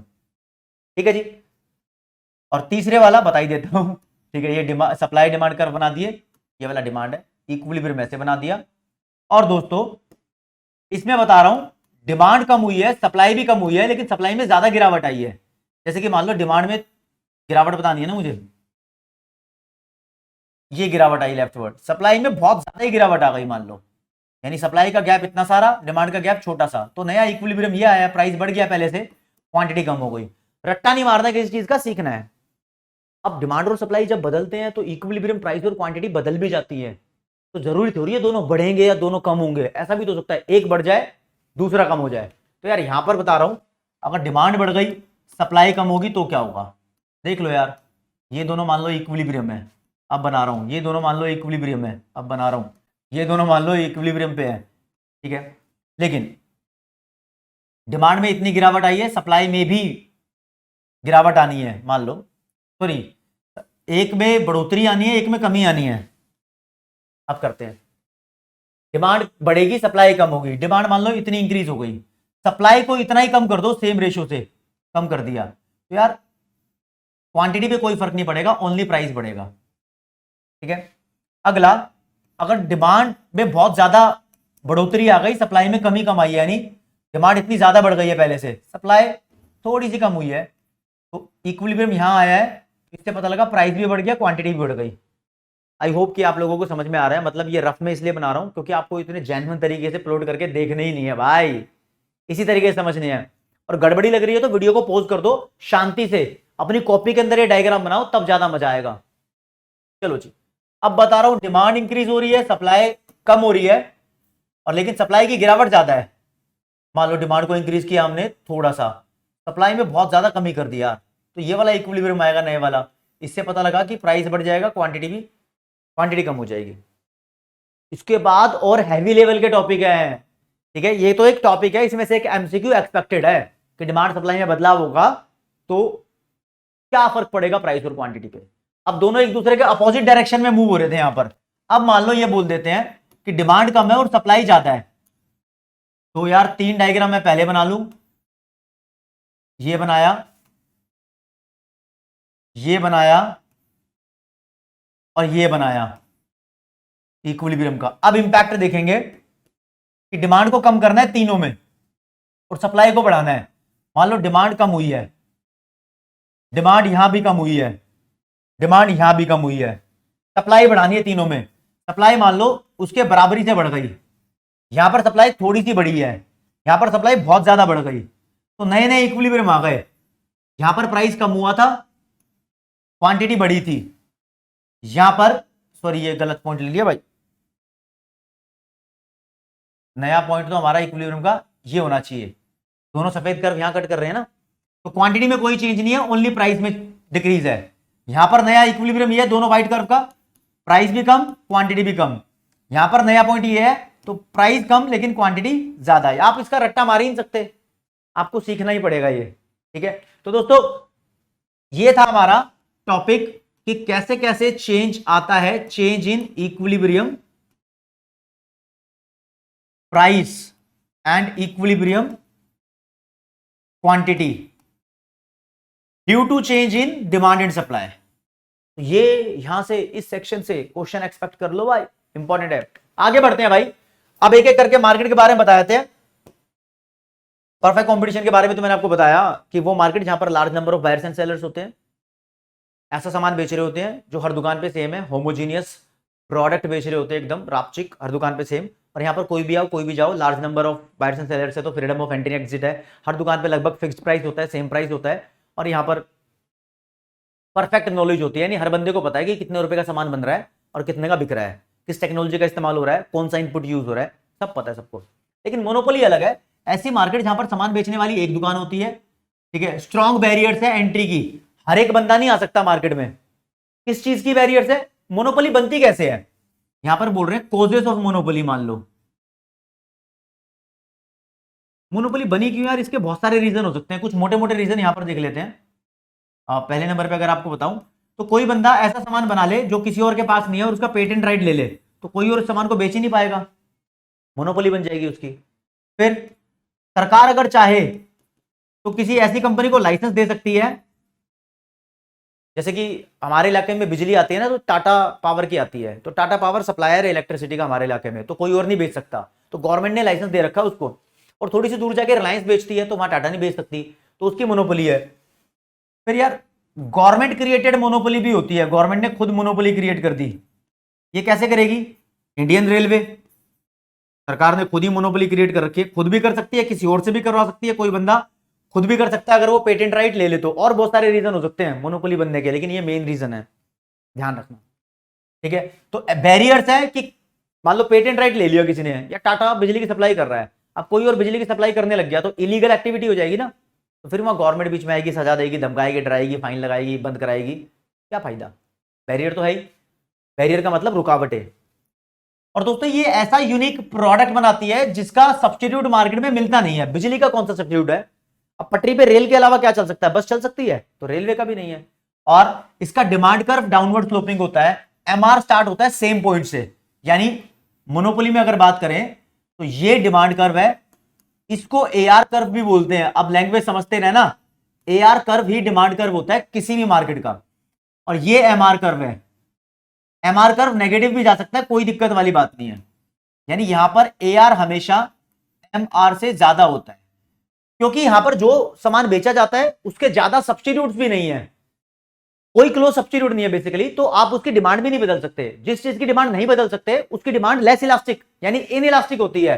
तो यार यहां पर इन इलास्टिक डिमांड होती है, ठीक है। और ये एआर एमआर में कुछ खास तरीके का रिलेशनशिप होता है, यानी बोला गया है AR is twice slope when compare और MR is twice slope when compare to AR, यानी जैसा एआर है इसका ट्वाइस स्टीपर होता है, डबल स्टीप में होता है, ठीक है। चलो इसको तो सिर्फ लाइन याद रखना, इससे एक मार्क का क्वेश्चन बन सकता है। इनइलास्टिक डिमांड होती है, यहां पर इनइलास्टिक डिमांड क्यों होती है, उसका रीजन है कि यहां पर कोई क्लोज सब्स्टिट्यूट बेसिकली नहीं बेचा जाता। ओके रिपोर्ट है। तो अब चलते हैं दोस्तों मोनोपोली में और फीचर्स में, कि यहां पर एक फर्म प्राइस मेकर होती है, मार्केट पावर पूरी फर्म के हाथ में है, यानी जो प्राइस रखना है फर्म के हाथ में है। इसमें बायर क्या करेंगे, बायर्स के पास बार्गेनिंग पावर यहां पर ना के बराबर है, ठीक है जी। और यहां पर प्राइस का भेदभाव होता है, प्राइस डिस्क्रिमिनेशन का मतलब प्राइस में भेदभाव। अगर गांव में किसी एक बंदे की दुकान है और दूर दूर तक कोई दुकान नहीं है, तो बंदा क्या करेगा, अपने दोस्तों को रिश्तेदारों को महंगे में सामान नहीं देगा, सस्ते में देगा, दुश्मनों को महंगे में देगा, है ना, भेदभाव तो होता है। अब रियल मार्केट में इसको कैसे किया जाता है ये बताऊंगा। ओके, तो monopolist fix up a high price for his product, और उसकी इलास्टिसिटी लेस देन 1 होती है, बेसिकली लेस इलास्टिक डिमांड होती है, वही बता रखा है, इसलिए वो बेसिकली ज्यादा प्राइस चार्ज करते हैं, ठीक है। और यहां पर जनरली लो सेलिंग कॉस्ट होती है। लो सेलिंग कॉस्ट का मतलब जो सामान तुम बेच रहे हो उसकी एडवर्टीजमेंट, उसकी सेलिंग के लिए तुम्हें कोई फालतू का खर्चा करने की जरूरत नहीं है, एक ही बंदे हो, तुम्हें दुनिया जानती है, तो सामान खरीदने आ ही जाएंगे, ठीक है। तो बस इंफॉर्मेशन की जरूरत होती है कंज्यूमर तक पहुंच जाए, ये मोनोपोली के बारे में है। और अगर कोई बोले मोनोपोली पावर कैसे डिसाइड करते हैं, monopoly power elasticity of demand से होती है। खैर इसको इलास्टिसिटी ऑफ डिमांड को यहां पर बोल देंगे A R upon A R minus M R. खैर ये इतने बड़े लेवल की बात आपके कोर्स में नहीं बताई, इलास्टिसिटी को आगे बताता हूं किस लेवल पे बताई है। आगे बढ़ते जी। मोनोपोलिस्ट यानी मोनोपोली का मालिक ये प्राइस की डिस्क्रिमिनेशन कर सकता है 3 लेवल पे। एक होती है फर्स्ट डिग्री प्राइस डिस्क्रिमिनेशन, एक होती है सेकंड डिग्री प्राइस डिस्क्रिमिनेशन, बहुत अच्छे तरीके से समझ लो, इससे क्वेश्चन आने के चांस है। एक और ये होती है third degree price discrimination. Degree का मतलब मार पिटाई नहीं है, थर्ड डिग्री टॉर्चर नहीं है भाई। प्राइस डिस्क्रिमिनेशन का मतलब क्या होता है, एक ही चीज के लिए अलग अलग बंदों से अलग अलग रेट चार्ज करना प्राइस डिस्क्रिमिनेशन होता है। कोई समोसा बेच रहा है तुम्हें 10 का, दूसरे बंदे को 12 का बेच रहा है, तीसरे बंदे को 15 का समोसा बेच रहा है, तो वो प्राइस को डिस्क्रिमिनेट कर रहा है, भेदभाव कर रहा है। अब प्राइस डिस्क्रिमिनेशन दुकानों पे देखने को मिलती है, तुम किसी लोकल मार्केट में चले जाओ, वहां से समझोगे इसका। खैर मोनोपोली का एग्जांपल नहीं दे रहा, लेकिन प्राइस डिस्क्रिमिनेशन का एग्जांपल दे रहा हूं, अपना अलग से कॉन्सेप्ट है। एक दुकान पे जाओगे शर्ट खरीदने के लिए, उसने बताई 1000 रुपए की शर्ट है, दूसरे बंदे को 1200 की बता दी, है ना, ऐसे बता देते हैं। जब हम घर से निकलते हैं ना तो एक बजट बना के चलते हैं। मान लो मैंने सोचा कि 500 रुपए की शर्ट मिलेगी तो ले लूंगा, अब दुकान पर गया तो उसने बोला 600 की है, मैंने बोला नहीं 500 की दे दो, उसने मुझे 500 की दे दी, ठीक है। ऐसा भी होता है कभी कभी, मैं सोच के चला कि घर से 500 की शर्ट मिलेगी ले लूंगा, लेकिन शर्ट मुझे मिल जाती है 400 की, तो 100 रुपए मेरे पास जेब में पड़े रह जाते हैं। उन 100 रुपए को बोलते हैं मार्केट सरप्लस, ओ कंज्यूमर सरप्लस बोलते हैं। कंज्यूमर हूं मैं, मेरा सरप्लस है, मतलब मुझे बच गए पैसे। वो मैं देना चाहता था 500, लेकिन मैंने दिए 400, क्योंकि 400 की मिल गई। लेकिन जब सेलर ये ट्राई करे, चाहे कितना भी ज्यादा रेट बता रहा हूं, ये ट्राई करे कि जितने रुपए कंज्यूमर लेके आया है खर्चने के लिए, मैं वो सारे उससे ले लूंगा, यानी उसका कोई सरप्लस ही नहीं होने दूंगा, मैं उसका सरप्लस खत्म कर दूंगा, तो ऐसी price discrimination first degree price discrimination होती है। इसके अंदर कंज्यूमर सरप्लस खत्म कर देता है बेचने वाला बंदा, ये वर्ड इंपॉर्टेंट है, कंज्यूमर सरप्लस को खत्म कर देता है, ठीक है। यानी जो प्राइस कंज्यूमर सोच के आता है, रिजर्वेशन प्राइस, जो भी प्राइस सोच के आता है, मान लो सोच के आया कि 500 रुपए की शर्ट मिल जाएगी और वो 500 रुपए लेके आया है, तो अगर इसने 1000 भी बताया ना रेट और ये 500 में तुम्हें बेच रहा है, तो भी तुम्हें कुछ नहीं बच रहा, तो भी ये खा गया तुम्हारा कंज्यूमर सरप्लस।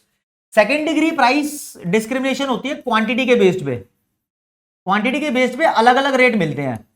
यार एक चॉकलेट 10 रुपए की मिल रही है, उसमें मान लो 10 ग्राम चॉकलेट है, ठीक है। अगर 20 रुपए की चॉकलेट लोगे तो वो 22 ग्राम चॉकलेट मिल रही है, तो देख रहे हो 22 ग्राम वाली चॉकलेट सस्ती पड़ गई, ये वाली चॉकलेट महंगी पड़ गई, यानी यहां पर 11 ग्राम मिले हैं 10 रुपए में मुझे, तो क्वांटिटी जितनी ज्यादा लेते रहते हो रेट उतना सस्ता पड़ता रहता है। ऐसी price discrimination second degree price discrimination होती है on the basis of quantity, ध्यान रखना। अब एक जलेबी वाला है दिल्ली में, उस बंदे ने अपने जलेबी की दूसरी ब्रांच खोल ली बिहार में, तो दिल्ली में बेच रहा है 200 रुपए किलो जलेबी, बिहार में बेच रहा है 100 रुपए किलो जलेबी, जलेबी सेम है क्वालिटी, लेकिन लोकेशन के हिसाब से वो बंदों से अलग रेट चार्ज कर रहा है ना। तो ऐसे लोकेशन के हिसाब से अगर कोई अलग रेट चार्ज करे लोगों से, तो उसको बोलते हैं थर्ड डिग्री प्राइस डिस्क्रिमिनेशन कर रहा है ये, यानी on the basis of location अगर प्राइस का भेदभाव किया जाए तो वो थर्ड डिग्री प्राइस डिस्क्रिमिनेशन होती है। इंपॉर्टेंट यहां पर ये वाली है, यहां पर वो कंज्यूमर का सरप्लस मार देते हैं। अगला देखो जी, मोनोपोलिस्टिक कंपटीशन, ऐसा कंपटीशन जहां पर बहुत सारी फर्म है सामान बेचने की, यानी बोल तो दिया कि large number of buyers and sellers है, बायर्स भी हैं सेलर्स भी हैं। तुम टी शर्ट खरीदने जाते हो, पजामा खरीदने जाते हो, टीवी खरीदने जाते हो, वॉशिंग मशीन खरीदने जाते हो, वो चीज, तो हर दुकान पे ये सामान अलग क्वालिटी का मिलता है, तो ऐसे सामान को बोलते हैं हेट्रोजीनियस या डिफरेंशिएटेड प्रोडक्ट। डिफरेंशिएटेड वर्ड भी यूज हो सकता है, ठीक है, ये होमोजीनियस का उल्टा होता है। अब यहां कोई भी बंदा अपनी दुकान खोलो बंद करो चले जाओ, कोई दिक्कत नहीं है, ठीक है। तो यहां पर freedom of entry and exit होती है, कोई रेस्ट्रिक्शन नहीं होती, कोई प्रॉब्लम नहीं है, फ्रीडम ऑन एंट्री, कोई भी अपनी दुकान खोल लो, और जिसने खोल रखी है वो अगर बंद करके भी चले गए तो भी कोई दिक्कत नहीं है, ठीक है। अगर बात करें ऐसी मार्केट में, मार्केट की पावर इसके पास है या नहीं है, मतलब ये बंदा अपना प्राइस डिसाइड करता है या नहीं है, यार काफी हद तक कम लेवल तक है। प्योर जितनी मोनोपोली में मार्केट पावर है उतनी यहां पर अवेलेबल होती नहीं है। हाँ, ये सेलिंग कॉस्ट करते हैं, जो बंदा जितना ज्यादा माल खर्च रहा है अपने सामान पे वो उतना रेट ज्यादा चार्ज करेगा। जैसे कि मान लो सेम जींस आप बेच रहे हो, सेम जींस मैं बेच रहा हूं, आपने उस जींस को बेचने के लिए प्रमोशन भी किया, मैंने प्रमोशन नहीं किया, तो मैं सस्ते में बेच लूंगा, तो महंगे में बेचोगे, हाँ बिकेगी किसकी वो देखी जाएगी, ठीक है ना। तो ऐसी मार्केट दोस्तों मोनोपोलिस्टिक कंपटीशन होती है, और इनके प्रॉफिट लॉस की भी बात करेंगे, वो भी इंपॉर्टेंट है। आगे चलते हैं, ओलिगोपोली पे आते हैं भाई। ओलिगोपोली ऐसी मार्केट है जहां पर फ्यू लार्ज सेलर होते हैं, फ्यू लार्ज सेलर्स होते हैं। अब इसकी पहली फीचर ये होती है सारे बड़े बड़े जाइंट सेलर होते हैं, और यहां पर बेसिकली रेस्ट्रिक्टेड एंट्री हो सकती है, हमेशा नहीं होती। अब सरकार तो मना नहीं कर रही, एग्जांपल दो ओलिगोपोली का, तो पेप्सी और कोका कोला, तुम कोल्ड ड्रिंक की कंपनी खोलोगे तो देखो कितना मुश्किल हो जाएगा, वो पेप्सी और कोका एंट्री नहीं करने देगी, कैसे, वो मना थोड़ी करेगी, उनके पास इतने पैसे हैं कि वो मार्केट को कंट्रोल कर रही है। कोई और बंदा उस रेट पे नहीं बेच पाता। जयंती कोल्ड ड्रिंक देखो बिकती है, बहुत सारी छोटी मोटी लोकल कोल्ड ड्रिंक है, उस लेवल पे नहीं आ पाती कैंपा वैम्पा जिस लेवल पे ये काम कर रही है पेप्सी और कोक। तो दो ही बंदे हैं जो कोल्ड ड्रिंक बेच रहे हैं पूरे वर्ल्ड लेवल पे, इनकी है ओलिगोपोली। अब इंडिया में या वर्ल्ड लेवल पे और देखूं तो iOS और एंड्रॉइड नाम के दो सॉफ्टवेयर चल पड़े हैं, यानी ऑपरेटिंग सिस्टम है मोबाइल फोन के, तो यही दो चल रहे हैं। सिम्बियन विम्बियन तो चले गए, ब्लैकबेरी चले गए, नोकिया गया, तो यही चल रहे हैं। अब जिसको ये लेना है तो लो, तीसरा अपना सॉफ्टवेयर चलाओगे तो बड़ा मुश्किल काम हो जाएगा, एंट्री बड़ी मुश्किल है। ठीक है जी, तो एंट्री यहाँ पर इस लेवल पे रेस्ट्रिक्टेड रहती है। और यार इनका ग्रुप बिहेवियर होता है बेसिकली, ये ग्रुप में मिलके चलती है, क्योंकि इनको पता है कि अगर ग्रुप से हटी तो कोई और बंदा फायदा उठा जाएगा। पेप्सी और कोक जहां एक दूसरे की कट्टर दुश्मन बनी, लगता है तुम्हें दुश्मन है, वैसे दुश्मन नहीं है, दोनों मिलजुल कर कंपटीशन कर रही हैं। अगर कट्टर दुश्मन बनी तो अंबानी जी अपनी कोल्ड ड्रिंक लेकर आ जाएंगे और बीट कर देंगे एक एक को। ठीक है, अगर एयरटेल, वोडाफोन और आइडिया तीनों मिलकर टेलीकॉम सेक्टर को चलाते ना तो जियो नहीं आ पाता, लेकिन लड़ रहे थे, आ गया जियो, पेल दिया सबको। ठीक है, तो इसकी अब यहां पर बात करें तो यहां पर एक स्पेशल बात है यार, ठीक है, कि ग्रुप बिहेवियर होता है, फर्म एक दूसरे के ऊपर इंटरडिपेंडेंट होती है, इंटरडिपेंडेंट होती है। और मार्केट की पावर की बात करें तो मार्केट पावर यहां पर भी होती है फर्म के पास, लेकिन प्योर नहीं होती मोनोपोली की तरह, तो सम लेवल बोल लो। ठीक है, सम लेवल की बोल लो। अब टाइप्स की बात करें कि हाँ भाई ओलिगोपोली में कुछ वैरायटी भी हो सकती है भाई, वो वैरायटी देखते हैं। सॉरी, यहां पर कुछ टाइप्स ऑफ ओलिगोपोली है, टाइप्स आगे ही बता रहा हूं, चलो ये बता रखी है टाइप्स ऑफ ओलिगोपोली। ओलिगोपोली को डिवाइड करने के 7 बेसिस हैं। ओहो, अलग अलग लेवल पे भाई, नंबर ऑफ फर्म्स तो बहुत कम है, ये नहीं बता रखा लेकिन कितनी है, तो चलो देखते हैं। प्योर ओलिगोपोली और परफेक्ट ओलिगोपोली सेम बात है। वो ओलिगोपोली होती है जैसे कि पेप्सी और कोक को बोल लो ये प्योर ओलिगोपोली है, यानी ऐसी ओलिगोपोली जो लगभग सेम लेवल का सामान बेच रही है, अलग अलग सामान नहीं बेच रही। मतलब हाँ, इसको तुम बोलोगे कि थोड़ा अलग है तो अलग बोल सकते हैं, लेकिन प्योर ओलिगोपोली के एग्जांपल में बोलूं तो ऐसी दो चीजें जो डिट्टो सेम सामान बेच रही है और पूरे वर्ल्ड पे या पूरे एक स्पेसिफिक इलाके में उनका कंट्रोल है। इससे बड़ा एग्जांपल दूं तो तेल बेचने वाली दो कंपनियां, एक मान लो अमेरिका की, एक मान लो रशिया की, दोनों सेम क्रूड ऑयल बेच रही है ना, और मान लो पूरे वर्ल्ड में बेच रही है, तो वो ओलिगोपोली है। हालांकि ये एग्जैक्ट एग्जांपल नहीं है, सिचुएशन क्रिएट की है। ठीक है, ऐसी ओलिगोपोली जो होमोजीनियस प्रोडक्ट बेचती है, यानी दोनों company same ditto same product बेच रही हैं, तो वो दोनों या तीनों या चारों कितनी भी हो सकती हैं। अगर वो डिट्टो सेम नहीं बेच रही तो वो डिफरेंशिएटेड बेच रही है, तो उसको ओलिगोपोली बोलते हैं। ओलिगोपोली फर्म वो होती है जो हेटेरोजीनियस प्रोडक्ट बेचती हैं। ठीक है जी, अब जो ये वाली ओलिगोपोली है इसको प्योर ओलिगोपोली भी बोलते हैं, और ये वाली ओलिगोपोली को इम्प्योर ओलिगोपोली भी बोलते हैं। ठीक है, फिर open and closed oligopoly, collusive and competitive oligopoly, partial और full oligopoly, syndicated and organised oligopoly, और सिर्फ organised oligopoly. Syndicated and organised अलग अलग है, यहां पर ऑर्गेनाइज्ड अलग से बता दिया। बहुत सारी वैरायटी है यार, मोटे मोटे तौर पे आपको बताऊं, जो आपको ध्यान रखनी है वो देख लेना। कॉल्यूसिव ओलिगोपोली और कॉम्पिटिटिव ओलिगोपोली अलग अलग है। दो ओलिगोपोली अगर मिलकर चल रही है तो कॉल्यूसिव ओलिगोपोली, अगर मिलकर नहीं चल रही तो नॉन कॉल्यूसिव ओलिगोपोली। जैसे पेप्सी कोक कॉल्यूसिव, और अगर तीनों टेलीकॉम सेक्टर की एयरटेल, वोडाफोन, आइडिया, वो नॉन कॉल्यूसिव। नॉन कॉल्यूसिव को बोलते हैं कॉम्पिटिटिव ओलिगोपोली। पार्शियल और फुल ओलिगोपोली ये अलग लेवल ऑफ ओलिगोपोली है। मतलब अगर आपसे बात करूं कि नमक बेचने की ओलिगोपोली इंडिया पे, आप कहोगे नहीं, बहुत सारी कंपनी का टेबल सॉल्ट आता है जो सब्जी में इस्तेमाल होता है, लेकिन टाटा का सबसे ज्यादा चलता है। टाटा जो रेट डिसाइड करता है उसके बेसिस पे सब चलते हैं वहां पर, तो ऐसी ओलिगोपोली को पार्शियल ओलिगोपोली बोलते हैं। ठीक है, फुल ओलिगोपोली मतलब अकेले की ओलिगोपोली चल रही है। एक होते हैं सिंडिकेटेड ओलिगोपोली, इसका गैंगस्टर से लेना देना है। मुंबई के गैंगस्टर सिंडिकेट बनाते थे, मतलब एक ग्रुप बनाते थे, जो वो चरस का रेट रखते थे वो पूरे दुनिया में, पूरे इंडिया में चलता था। ऐसा मैंने पिक्चरों में देखा है यार। ऐसा कोई सिंडिकेट यानी बहुत सारी कंपनी का ग्रुप, जैसे पूरे वर्ल्ड में बताऊं तो OPEC, oil producing and exporting countries हैं, उन सबने मिलकर अपनी एक कार्टेल ग्रुप बना रखा है। वो जो रेट डिसाइड करता है क्रूड ऑयल का, लगभग उसी रेट पर पूरे दुनिया बेचने की कोशिश करती है, तो वो सिंडिकेटेड ओलिगोपोली है।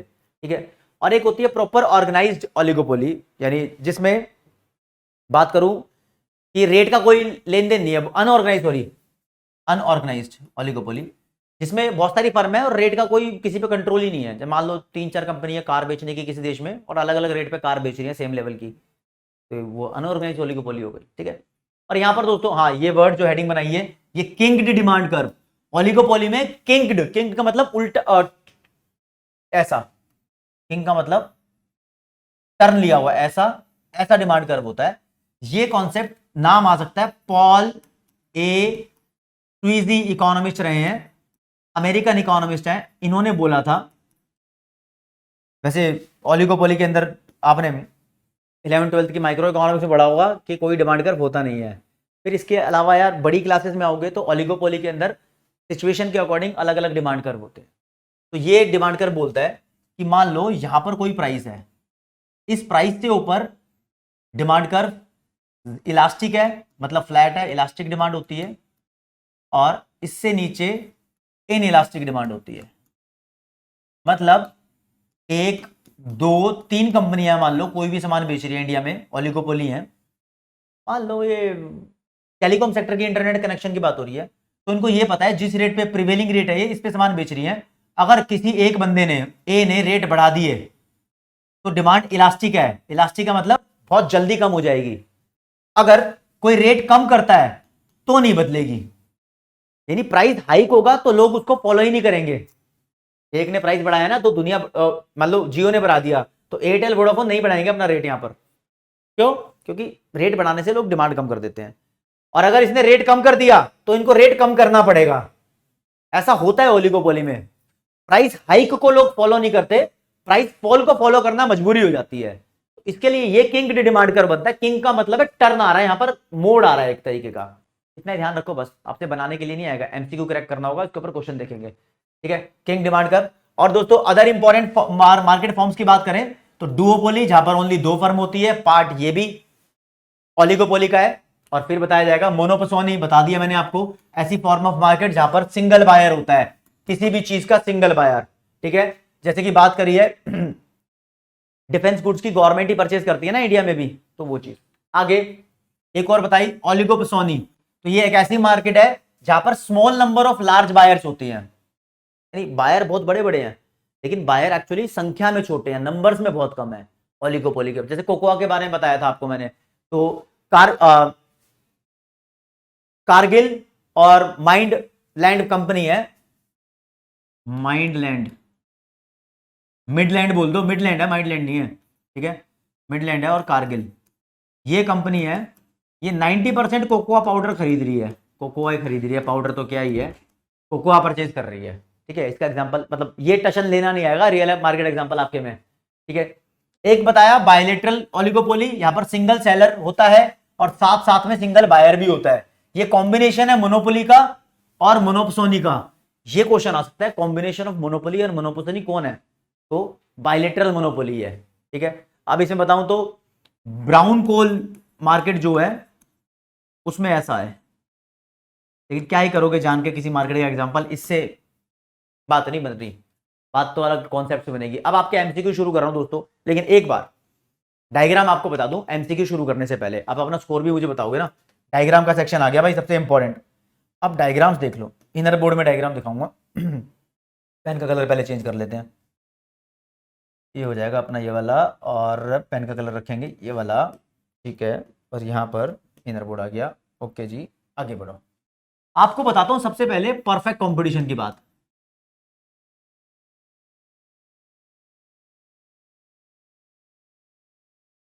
गाइस परफेक्ट कंपटीशन में देखना, परफेक्ट कंपटीशन में मार्जिनल कॉस्ट जितनी होती है उतना ही प्राइस चार्ज किया जाता है, उतना ही एवरेज रेवेन्यू होता है। यहां पर फर्म शॉर्ट रन में, शुरू शुरू में यानी लॉस में भी हो सकती हैं, नॉर्मल प्रॉफिट भी कमा सकती हैं,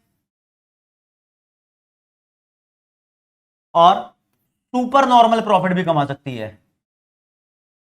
शॉर्ट रन में कुछ भी हो सकता है, लेकिन परफेक्ट कंपटीशन की फर्म लॉन्ग रन में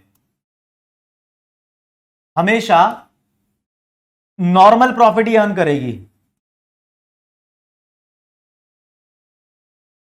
ऐसा ही सेम होता है मोनोपोलिस्टिक कंपटीशन में भी, शॉर्ट रन के और लॉन्ग रन के सेम चीजें।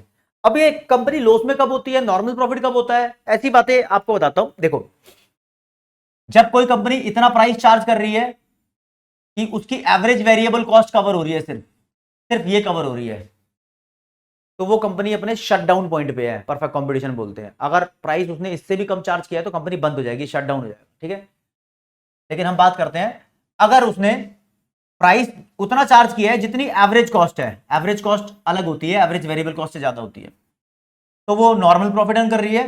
लेकिन अगर उसकी प्राइस कम है और एवरेज टोटल कॉस्ट यानी एवरेज कॉस्ट ज्यादा है, तो वो लॉस में है, ठीक है। और अगर भाई प्राइस ज्यादा चार्ज कर रही है, एवरेज कॉस्ट कम है, तो वो प्रॉफिट में है, मजे मार रही है। लेकिन लॉन्ग रन में इतना ही प्राइस चार्ज करती है जितनी एवरेज कॉस्ट होती है, और इतनी बेसिकली मार्जिनल कॉस्ट भी, सब कुछ एक दूसरे के बराबर हो रहा है यहाँ पर, एक तरीके से मान लो, ठीक है। अगला जो मुझे बताना है आपको, परफेक्ट कंपटीशन की बात। परफेक्ट कंपटीशन डायग्राम वगैरह परफेक्ट कंपटीशन में कि कैसे डिसाइड हो रहा है, तो वो देख लो। कोई भी प्रॉफिट मैक्सिमाइजिंग सिचुएशन को डिसाइड करने के हमारे पास दो रूल है, दो फॉर्मूला है, दोनों मतलब दो कंडीशन है। पहली, एम आर और एमसी एक दूसरे के बराबर होने चाहिए, और दूसरा, ये बराबर होने के बाद MC must be rising after first का मतलब M R is equal to MC. जब ये दोनों एक दूसरे के बराबर है उसके बाद एमसी बढ़नी चाहिए, जैसे कि परफेक्ट कंपटीशन में देख लो, यहां परफेक्ट ही लिख दिया। ये डायग्राम बना रहा हूं, ये एम आर कर्व है, ये एमसी कर्व है, तो ये वाला इंटरसेक्शन का पॉइंट है ई, ये वाला पॉइंट है ई डैश। ई डैश इक्विलिब्रियम पॉइंट है, यहां पर इक्विलिब्रियम क्वांटिटी क्यू है, क्योंकि यहां पर एम आर एमसी बराबर है, और इस इक्वालिटी के बाद एमसी राइज भी कर रहा है, देखो एमसी राइज भी कर रहा है, और इस इक्वालिटी के बाद एमसी फॉल कर रहा था। ये इक्विलिब्रियम नहीं था, ये वाला इक्विलिब्रियम है। इस बात को समझ लो, बस आपको डायग्राम बनाने नहीं आएंगे यार, लेकिन समझना है जो चीज मैं बता रहा हूं आपको। और आपको बताऊं कि एमसी कर्व का ऐसा होता है ना, एमसी कर्व, इसका जो अपवर्ड स्लोपिंग पोर्शन है यहां से लेके यहां तक, ये किसी भी परफेक्ट कंपटीशन वाली फर्म का शॉर्ट रन सप्लाई कर्व होता है। इस बात को भी ध्यान रखना, बातें तो बहुत सी है ध्यान रखने को, ठीक है। तो ये जो मेन मेन बातें बता रहा हूं, ये चीज आपको ध्यान रखनी है, ठीक है। और आगे बढ़े, अगर मोनोपोली में कैसे होता है प्राइस डिटर्मिनेशन, तो मोनोपोली की आपको बात बता दूं, शॉर्ट रन में मोनोपोली चाहे लॉस में हो चाहे नॉर्मल प्रॉफिट पे हो, शॉर्ट रन में कुछ भी हो सकता है मोनोपोली के साथ, चाहे सुपर नॉर्मल प्रॉफिट अर्न कर रही हो।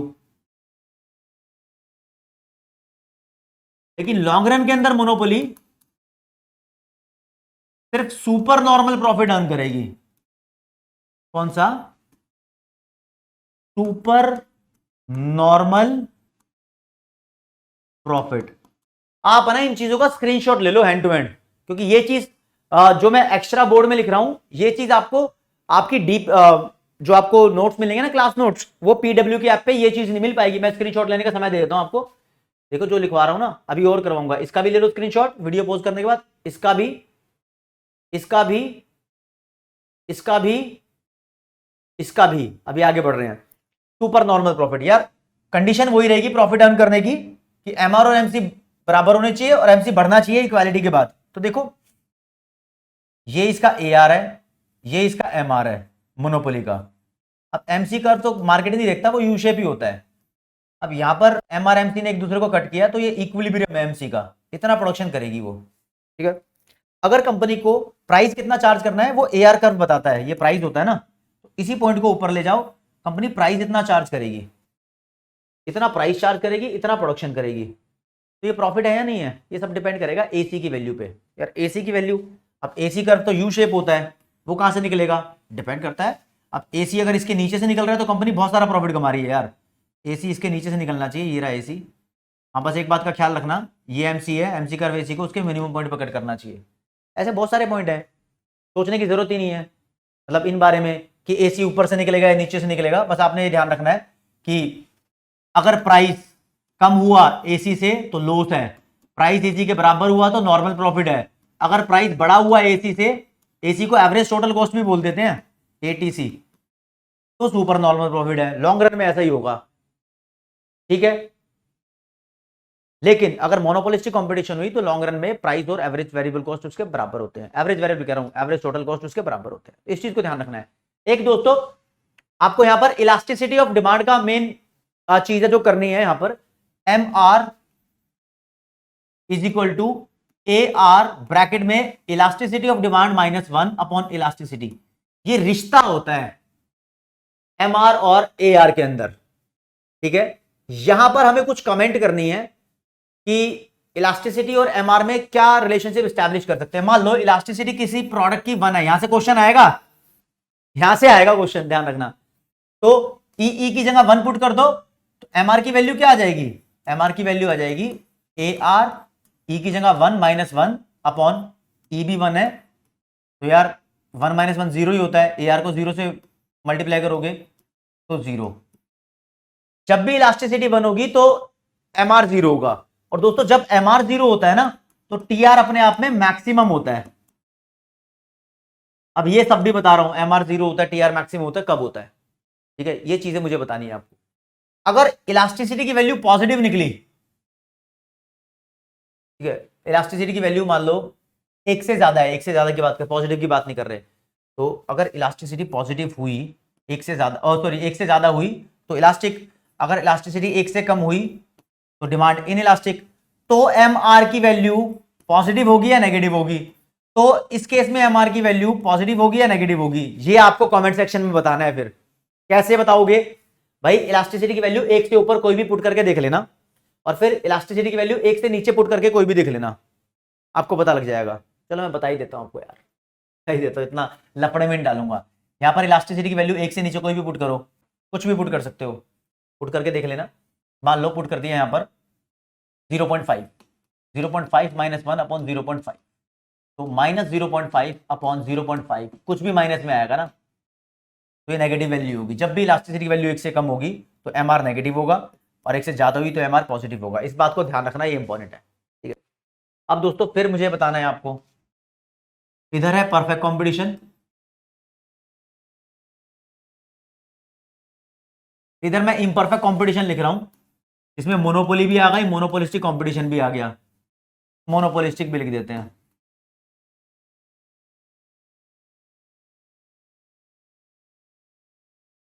लाइन भी डाल दी। यहां इसका ए आर ऐसा होता है पैरेलल टू एक्स एक्सिस और हमेशा कांस्टेंट होता है, इसका ए आर ऐसा होता है, ठीक है, और इसका भी ए आर ऐसा होता है। फर्क कितना है, ये ज्यादा इलास्टिक है, यहां पर इलास्टिसिटी ऑफ डिमांड 1 से ज्यादा है, ये कम इलास्टिक है, यहां पर इलास्टिसिटी ऑफ डिमांड 1 से कम है, और ये परफेक्टली इलास्टिक है, यहां पर इलास्टिसिटी ऑफ डिमांड इंफिनिटी है। परफेक्ट कॉम्पिटिशन में डिमांड परफेक्टली इलास्टिक क्यों होती है, बिकॉज ऑफ परफेक्ट सब्स्टिट्यूट्स, ठीक है। यहां पर नो क्लोज सब्स्टिट्यूट, ठीक है, और यहां पर बिकॉज ऑफ हेट्रोजीनियस प्रोडक्ट या डिफरेंशिएटेड प्रोडक्ट्स, ऐसा होता है, इलास्टिसिटी ऑफ डिमांड 1 से ज्यादा होती है। और यहां पर अगर बात करें दोस्तों तो टी आर कर्व ऐसा होता है, एम आर कर्व ऐसा होता है, और एम आर और ए आर एक दूसरे के बराबर ही होते हैं। इम्परफेक्ट कॉम्पिटिशन में अगर बात करें, टी आर कर्व पहले डिक्रीजिंग रेट से इंक्रीज करता है फिर फॉल करता है, ठीक है। डायग्राम बनाता हूं चलो, और एम आर तो दोनों का ही ऐसा है, गिर रहा है ना दोनों का, दोनों का गिरता है, ये ए आर था, एम आर भी दोनों का गिरता है, नहीं बताता हूं, ऐसा टी आर और एम आर इसके नीचे बनाऊंगा, जहां पर टी आर मैक्सिमम है वहां एम आर 0 होता है, और ऐसे शुरू होता है। जब टी आर डिक्रीजिंग रेट से इंक्रीज कर रहा होता है तो एम आर की वैल्यू फॉल हो रही है, जब टी आर मैक्सिमम होता है तो एम आर 0 होता है, यहां पर इलास्टिसिटी 1 होती है। जब एम आर नेगेटिव हो गया तो टी आर स्टार्ट फॉलिंग। इस सीक्वेंस में कर लो, मतलब डायग्राम का अलग से सेक्शन बता रहा हूं क्योंकि कराते हैं सब, हर जगह बने हुए हैं, लेकिन आपको नंबर स्कोर करने के लिए जो चीजें बता रहा हूं उनकी जरूरत है, उसके बाद फिर एमसीक्यू की प्रैक्टिस करनी शुरू कर दो, कोई दिक्कत वाली बात नहीं, ठीक है जी। और जहां पर टी आर मैक्सिमम है आपका, इसकी बात नहीं करेंगे, मतलब वहां पर एम आर 0 ये बता दिया मैंने आपको, ठीक है। एम आर का ये पॉजिटिव सेक्शन है, ये नेगेटिव सेक्शन है। और गहरे गहरे विचित्र टाइप के डायग्राम मैंने आपको जानबूझ के नहीं बताए क्योंकि वो आपके काम के हैं नहीं। तो यार यहां से अगर मैं बोलूं कि क्वेश्चन किस चीज पे आने के ज्यादा चांस है तो कुछ चीजें बता देता हूं। पहले नंबर की जो प्रेफरेंस है, यहां पर इलास्टिसिटी का क्वेश्चन आने के पूरे पूरे चांस है, ठीक है। दूसरे नंबर पे किसी भी मार्केट की फीचर्स के आने के चांस है। तीसरे नंबर पे एक न्यूमेरिकल आने के चांस है जिसमें एमआर की वैल्यू कैलकुलेट करने के लिए बोल देगा। चौथे नंबर पे यहां से प्रॉफिट के ऊपर कि कौन सी मार्केट में शॉर्ट रन में कौन सा प्रॉफिट होता है, लॉन्ग रन में कौन सा प्रॉफिट होता है, ऐसा एमसीक्यू आने के चांस है। और भाई अगर आपको बात बताऊं तो यहां पर रिलेशनशिप के क्वेश्चन आने के चांस है। एमआरएआर में रिलेशन परफेक्ट कंपटीशन में कैसा होता है या मोनोपोली में कैसा होता है। फिर यहां पर टाइप्स ऑफ मार्केट का क्वेश्चन आएगा, एग्जांपल देंगे, बताओ कौन सी टाइप ऑफ मार्केट है, या कुछ ऐसा हिंट देंगे उससे बतानी पड़ेगी कि कौन सी टाइप ऑफ मार्केट है। ठीक है, यहां से आपके पास जैसे कि अगर बात करूं तो टाइप्स ऑफ ऑलिगोपोली के भी आ सकते हैं, या मोनोपोसोनी अलग नाम है, बायलेटरल मोनोपोली अलग नाम है, उससे एक नहीं एक से ज्यादा क्वेश्चन भी आ सकते हैं। तो ये कुछ स्पेसिफिक वैरायटी बताइए कि ये तो आपको क्लियर होनी चाहिए, यहां से क्वेश्चन आ ही सकते हैं। ठीक है, प्रॉफिट लेवल के बारे में, या अगर बात करें तो एआर कर्व के ऊपर कमेंट आ सकती है कि तीनों मार्केट में एआर कर्व अलग अलग कैसे होता है। ठीक है, तीनों मार्केट में फ्रीडम के ऊपर आ सकती है कि किसमें ज्यादा फ्रीडम है एंट्री एंड एग्जिट की, किसमें कम फ्रीडम है एंट्री एंड एग्जिट की। यहां से क्वेश्चन बनते बनते 18 नंबर तक के क्वेश्चन बन सकते हैं, 8 तो मैंने क्लियरली स्टेट कर दिया, बाकी प्रैक्टिस करा देता हूं आपको। तो दोस्तों तैयार हो जाओ फटाक से। अब एमसीक्यू आपके सामने है, न्यूमेरिकल लेवल भी दिया हुआ है, कमेंट सेक्शन में आपको बताना है कि आपने 30 में से कितने न्यूमेरिकल सॉल्व किए थे। जल्दी जल्दी धड़ाधड़ करते हैं हम सॉल्व, टाइम बचाएंगे अपना। ठीक है जी, और आप लोग आपको लगता है कि मैं जल्दी चल रहा हूं तो वीडियो को आप स्लो कर सकते हो, आपको लग रहा है मैं धीरे चल रहा हूं तो वीडियो को आप फास्ट कर सकते हो। तो क्वेश्चन क्या है जी, लिखा है assume that when price is 20, अच्छा जैसे जैसे बोल रहा है लिखता रहूंगा, प्राइस 20 है, the quantity demanded is 9, quantity 9 है, चलो जी, एंड व्हेन प्राइस इज 19, जब प्राइस 19 हो गया, the quantity demanded is 10, quantity 10 हो गई। फिर बोल रहा है based on this information what is the marginal revenue, अच्छा एमआर निकालना है। ठीक है, from an increase in output from 9 to 10 units, यानी आउटपुट 9 से 10 हुआ है तो यहां पर निकालना है एमआर 10 तक, ऐसे ही 10 पे ही निकाल सकते हो, वैसे भी एमआर निकलेगा टीआर से, तो पहले टीआर निकालना है। चालाक कितना है, टीआर निकालो, प्राइस इनटू क्वांटिटी, 20 को 9 से मल्टीप्लाई करोगे 180, फिर 19 को 10 से मल्टीप्लाई करोगे, अच्छा तो ये 190। और दोस्तों एमआर निकालोगे, शुरू में डैश आता है क्योंकि इससे पीछे क्या वैल्यू थी पता ही नहीं, इन दोनों का अंतर आएगा 10। तो देख लो कौन सा ऑप्शन है, यहां पर 10 है कहीं पे, खटाक से कुछ और वैल्यू पढ़नी ही नहीं। अगले पे आते हैं, क्या बोल रहा है, ऐसा ही कुछ दिया हुआ है, assume that when price is 20, price 20, the quantity demanded is 15, quantity is 15, when price is 18, अच्छा रुक जाओ, quantity 15 है, तो when price is 18, quantity is 16, और फिर बोल रहा है कि मार्जिनल रेवेन्यू ही निकालो। तो यार हम निकाल देते हैं, ऑप्शन पढ़ने की जरूरत क्या है, दिमागदार बच्चे निकाल देंगे। पहले टीआर निकालेंगे, प्राइस इनटू क्वांटिटी, 20 को 15 से करोगे 300 आएगा, फिर 18 को 16 से करो, 18 मैं कैसे करता हूं, अपना अपना अलग अलग तरीका होता है सबका, नहीं कर लेते यार, 18 को 16 से मल्टीप्लाई, 8 6 48, 4 यहाँ पे 6 कम 6 और 4 10, फिर किया गुणा का निशान, फिर लगाया यहाँ पर 18, सबके अपने अपने तरीके होते हैं भाई, 288। ठीक है, तो 288 आ गया। एमआर निकालना है, स्टार्टिंग में डैश, इन दोनों का अंतर 288 में से 300 गई तो -12 आएगा। ये -12 का ऑप्शन है क्या, +12 का ऑप्शन है भाई। ठीक है, +12 का ऑप्शन है, -12 का ऑप्शन नहीं है। तो कुछ गड़बड़ी है क्या आंसर में, कमेंट सेक्शन में बता सकते हो आप, कुछ गड़बड़ी हो रही है तो। 18 को 16 से हमने सही किया है, 18 को अगर 16 से करेंगे 180, 18 पंजे 90 और 108, 288 आएगा भाई, -12 आना चाहिए इसका, एमआर माइनस में हो सकता है, तो यहां पर इसको -12 एमआर होगा तब ये ठीक होगा। ठीक है, तो यहां फॉल्ट भी था, पता भी लगा लिया क्योंकि चीजें कैलकुलेट करनी आती है। अगले पे आते हैं जी, क्या लिखा है, suppose a firm is producing a level of output such that MR is more than MC. भाई फर्म प्रोडक्शन कर रही है, एमआर एमसी से ज्यादा है, मतलब जो उसके कॉस्ट है, खर्चे हैं वो कम है, लेकिन जो उसको फायदा हो रहा है, गेन हो रहा है वो ज्यादा है। तो यार उसको प्रोडक्शन बढ़ाना चाहिए कम करना चाहिए। आगे देखते हैं क्वेश्चन में क्या लिखा है, what should be firm do to maximize its profit. Firm को अपना प्रॉफिट मैक्सिमाइज करने के लिए क्या करना होगा, अरे फर्म को प्रोडक्शन बढ़ाना होगा, गेन हो रहा है ना, प्रोडक्शन बढ़ाते रहो, फायदे में है। तो क्या लिखा है, firm should do nothing, nothing नहीं करेगी, क्या प्रोडक्शन करेगी भाई। The firm should higher less labour, labour को नहीं निकालेगी। The firm should increase price, price बढ़ाने का मतलब नहीं है। The firm should increase output, output बढ़ाएगी अपना, सारा लेन देन आउटपुट से होता है, प्राइस का मसला नहीं है यहां पर। अगले क्वेश्चन पे चलते हैं, पेन का कलर हरा करते हुए, marginal revenue is equal to MR किसके बराबर होता है भाई? एमआर का फॉर्मूला लिख देता हूं पहले, नहीं बताया तो पहले। एमआर होता है delta T R upon delta quantity, या फिर T R N minus T R N minus one, ऐसा फॉर्मूला होता है। कहीं लिखा है कुछ? लिखा है the change in price divided by change in output, यानी change in price upon change in output, नहीं कभी नहीं होता। The change in quantity divided by change in price, यानी change in quantity upon change in price, ये भी नहीं होता। Change in P into Q, अच्छा पी इंटू क्यू क्या होता है? पी इंटू क्यू होता है टी आर, तो चेंज इन टी आर, चलो due to 1 unit change in output, तो 1 unit change in output, change in quantity लिखा है। यार ये फॉर्मूला सीधा बन रहा है इसका, अगला पढ़ने की जरूरत ही नहीं है। सी पे आओ, सी ओके रिपोर्ट है। इस लेवल पे सॉल्व करके बताने क्वेश्चन, थोड़ा फास्ट ट्रैक चल पड़े। अगले क्वेश्चन पे आ जाओ। न्यूमेरिकल सा दिख रहा है, क्या लिखा है? Suppose that a sole proprietorship, sole proprietorship उस दुकान को या कंपनी या फर्म को बोलते हैं जहां पे एक ही बंदा मालिक होता है, कोई पार्टनरशिप नहीं होती। Sole proprietorship is earning total revenues of rupees 1,00,000, 1,00,000 का उसको पैसा मिल रहा है। अच्छा जी। And is incurring explicit cost of 75,000, 75,000 की उसकी एक्सप्लिसिट कॉस्ट है, मतलब खर्चे करे उसने 75,000 के, वो वाले जो अकाउंट में रिकॉर्ड किए हैं।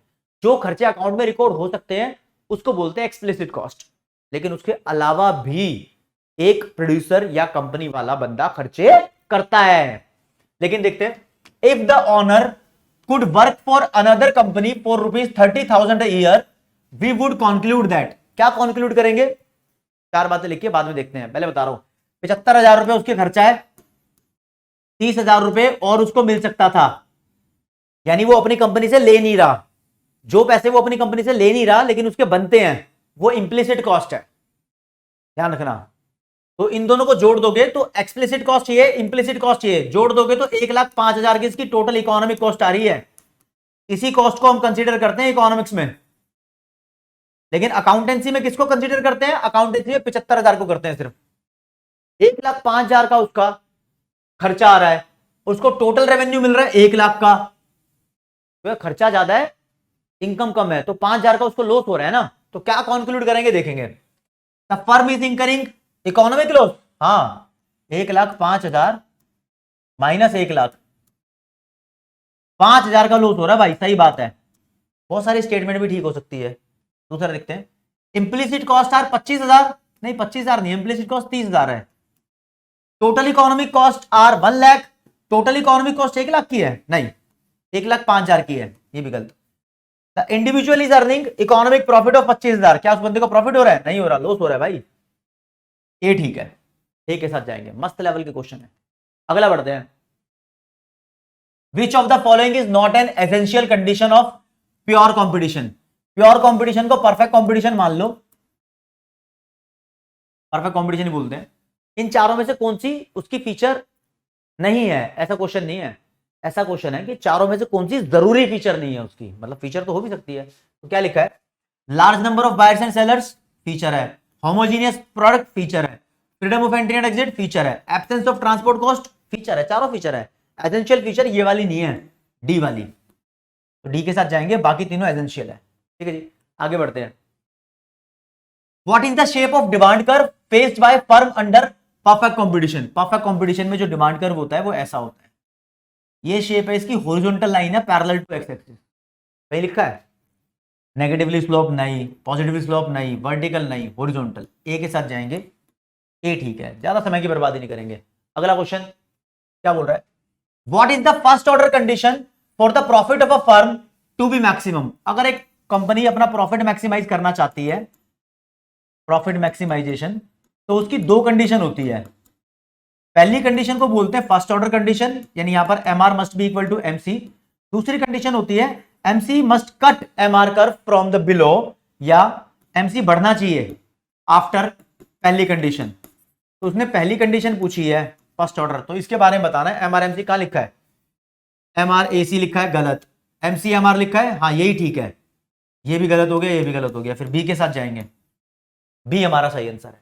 ठीक है जी, यानी जब मैं क्वेश्चन पढ़ रहा हूं आपको अपना भी आंसर देना है। क्वेश्चन पढ़ते ही वीडियो पॉज करो, अपना आंसर नोट करो, कमेंट सेक्शन में लिख दो, कोई दिक्कत है तो, नहीं तो अपना स्कोर नोट करते रहो, फिर फाइनली मुझे बताना कि आपने कितना स्कोर किया। Question number 9, which of the following is not a characteristics of price taker. Price taker firm perfect competition की फर्म होती है, परफेक्ट कंपटीशन जो प्राइस एक्सेप्ट करती है डिसाइडेड बाय द इंडस्ट्री, यानी इंडस्ट्री ने प्राइस डिटरमाइन किया, फर्म ने एक्सेप्ट किया है, ठीक है। तो इस फर्म का कौन सा कैरेक्टरिस्टिक्स नहीं है, तो यार यहां पर टीआर क्या होता है, पी इंटू क्यू, ये तो हर जगह होता है, यहां पर एआर प्राइस के बराबर भी होता है, नेगेटिवली स्लोप्ड डिमांड कर्व नहीं होता, यहां पर ऐसा डिमांड कर्व होता है, एमआरपी प्राइस के बराबर होता है, तो ये वाली फीचर नहीं होती, ये भी होती है, ये भी होती है, ये भी होती है, ये नहीं होता, तो हमारा सी ऑप्शन ठीक है, सी के साथ जाएंगे। नेगेटिवली स्लोप डिमांड कर्व तो मोनोपोली में, मोनोपोलिस्टिक कंपटीशन में होता है, ओलिगोपोली में वो दो नेगेटिव की तरह होगा, किंग हो गए, ठीक है ना। आगे आ जाओ, which of the following statement is false, चारों में से कौन सी स्टेटमेंट गलत है, इसके लिए तो चारों स्टेटमेंट पढ़नी पड़ेगी, ठीक है। क्या लिखा है, economic cost include opportunity cost of the resource on by the firm. Economic cost के अंदर अपॉर्चुनिटी कॉस्ट भी आती है, जो फर्म के रिसोर्स थे जो ऑन करती थी, इंप्लिसिट कॉस्ट बोल रहा है, यानी इसके अंदर इंप्लिसिट कॉस्ट भी आती है, जी हाँ आती है, ठीक है। Accounting cost include only explicit cost, accounting cost का मतलब सिर्फ एक्सप्लिसिट कॉस्ट होता है, हाँ यही होता है, इंप्लिसिट नहीं होता। Economic profit will always be less than accounting profit if resources on and used by the firm have any opportunity cost, यानी कह रहा है कि इकोनॉमिक प्रॉफिट जो कि होता है टीआर माइनस टीसी, ये बोल दो इकोनॉमिक प्रॉफिट, इसके अंदर जो टोटल कॉस्ट है इसमें अकाउंटिंग कॉस्ट और इंप्लिसिट कॉस्ट दोनों मिली हुई है, अगर इंप्लिसिट कॉस्ट यहां से हटा दो तो जो प्रॉफिट आएगा वो अकाउंटिंग प्रॉफिट आएगा, तो कहता है हमेशा इकोनॉमिक प्रॉफिट कम होगा अगर रिसोर्स की कोई इंप्लिसिट कॉस्ट हुई तो, जी हाँ बिल्कुल ऐसा ही होगा, ये स्टेटमेंट सही लग रही है, ठीक है। और अपॉर्चुनिटी कॉस्ट ये भी सही लग रही है, accounting profit is equal to the total revenue less implicit cost, accounting profit total revenue में से इंप्लिसिट कॉस्ट माइनस करके आता है, ठीक है। ये लाइन सही है, ये लाइन सही है, ये लाइन सही है, ये लाइन सही नहीं है, एक्सप्लिसिट कॉस्ट होता है अकाउंटिंग कॉस्ट के अंदर, इंप्लिसिट कॉस्ट तो सिर्फ इकोनॉमिक्स में होता है, ठीक है। अकाउंट्स और इकोनॉमिक्स में थोड़ा सा अंतर था यार। अगला question, with a given supply curve, आपको सप्लाई कर्व दिया हुआ है, a decrease in demand causes, अच्छा ये मैं आपको बता दूं हर जगह इक्विलिब्रियम लिखा हुआ है, इक्विलिब्रियम से रिलेटेड बात हो रही है, यहां पर मान लो ये डिमांड और सप्लाई है, दोनों ही गिवन है, ठीक है, लेकिन बोल रहा है कि क्या हुआ, डिक्रीज हो गई demand, demand curve leftward shift हो गया, तो भाई इक्विलिब्रियम यहां पर आ गया, तो प्राइस पहले से कम और क्वांटिटी पहले से कम हो गई, तो प्राइस भी कम हो जाएगा, क्वांटिटी भी कम हो जाएगी, ऐसा ही है ना। तो ऑप्शन में देखो क्या लिखा है, decrease in price but increase in quantity, गलत, इंक्रीज इन प्राइस यही गलत हो गया, प्राइस भी डिक्रीज है, decrease in price decrease in quantity, हाँ ये दोनों ठीक है, अगले को फिर पढ़ना ही क्या, सी ठीक हो गया, यहां पर सी के साथ जाएंगे, ओके। क्वेश्चन भी बढ़ा रहा हूं, आंसर भी करा रहा हूं, तसल्ली साथ में बने रहना। अगला जी, it is assumed in economic theory that, economic theory में क्या अज्यूम किया हुआ है, चार वो दे दिए ऑप्शन, चारों पढ़ने पड़ेंगे आपको, लंबे लंबे हैं। क्या लिखा है, decision making with in the firm is usually undertaken by managers but never by the owners, एक फर्म के अंदर मैनेजर डिसीजन लेते हैं सारे, मालिक नहीं लेते। The ultimate goal of a firm is to maximize profit regardless of firm size और टाइप ऑफ बिजनेस ऑर्गेनाइजेशन, यानी कोई भी फर्म का साइज हो, कोई भी बिजनेस ऑर्गेनाइजेशन हो, अल्टीमेट गोल का, अल्टीमेट गोल होता है कंपनी का प्रॉफिट ही मैक्सिमाइज करना है, या as the firm size increases तो डू इट गोल्स, फर्म का साइज बढ़ता रहेगा इसके गोल्स भी बढ़ते रहेंगे, या basic decision making unit of any firm is its owners. बड़ा इंपॉर्टेंट क्वेश्चन है यार ये भी, भाई किसी भी फर्म का मेन गोल प्रॉफिट को मैक्सिमाइज करना ही होता है, तो इकोनॉमिक थ्योरी पैसों की बात करती है, तो बी ऑप्शन यहां पर बनता है, एकदम ओके रिपोर्ट तरीके से, बिल्कुल सही। अब पेन का कलर चेंज भी कर लेंगे और ये यूज हो गया। अगला, विच of the following is not a characteristics of perfectly competitive market, perfect competition की कौन सी फीचर नहीं है, तो चार लिखे हुए यहां पर, लार्ज नंबर ऑफ फर्म्स, बिल्कुल, फर्म्स इन द इंडस्ट्री बिल्कुल फीचर है, output firm are perfect substitute of one another, मतलब होमोजीनियस सामान बेचा जाता है, एक दूसरे की तरह सब कुछ दिखता है, एक दूसरे का सामान, ठीक है। अगला, firm face downward sloping demand curve, नहीं ये नहीं है, रिसोर्सेज आर वेरी मोबाइल, हाँ मोबिलिटी तो है ही वहां पर, सी ठीक है, सी के साथ जाएंगे, मतलब ये फीचर नहीं है परफेक्ट कंपटीशन की। डाउनवर्ड स्लोपिंग डिमांड कर्व पहले ही बताया था, मोनोपोली में होता है, मोनोपोलिस्टिक कंपटीशन में भी होता है। अगला, assume that consumer income and number of sellers in the market for good A both decrease। Consumer की इनकम भी कम हो गई और मार्केट में नंबर ऑफ सेलर भी कम हो गए कंज्यूमर की। ठीक है, आगे, based upon this information we conclude with certainty that equilibrium क्या होगा। सर्टेनिटी के साथ बताएंगे कि इक्विलिब्रियम में क्या होगा। भाई नंबर ऑफ सेलर कम हुए हैं, अब कंज्यूमर की इनकम भी कम हुई है, तो वो डिमांड ज्यादा भी कर सकता है और कम भी कर सकता है, डिपेंड करता है कि गुड इंफीरियर है या नॉर्मल है, तो उसकी बात तो करेंगे नहीं।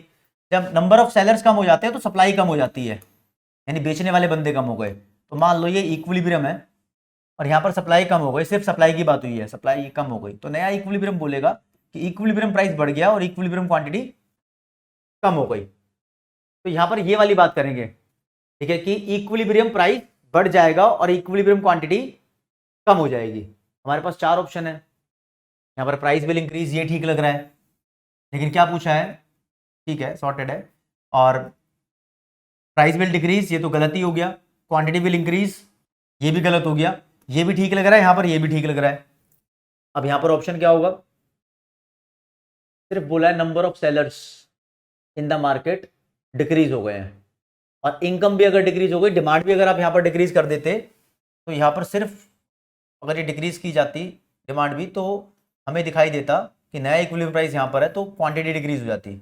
इस क्वेश्चन में क्या तुम्हें डिस्प्यूटेड लग रहा है, ये चीज मैं आपसे कमेंट सेक्शन में जानना चाहूंगा और उसका जवाब मैं हर एक बच्चे का देना चाहूंगा, ठीक है ना, ये बताएंगे आप लोग। अगले पे आ जाओ, which of the following is not a condition of perfect competition. Perfect competition की इन चारों में से कौन सी कंडीशन नहीं है।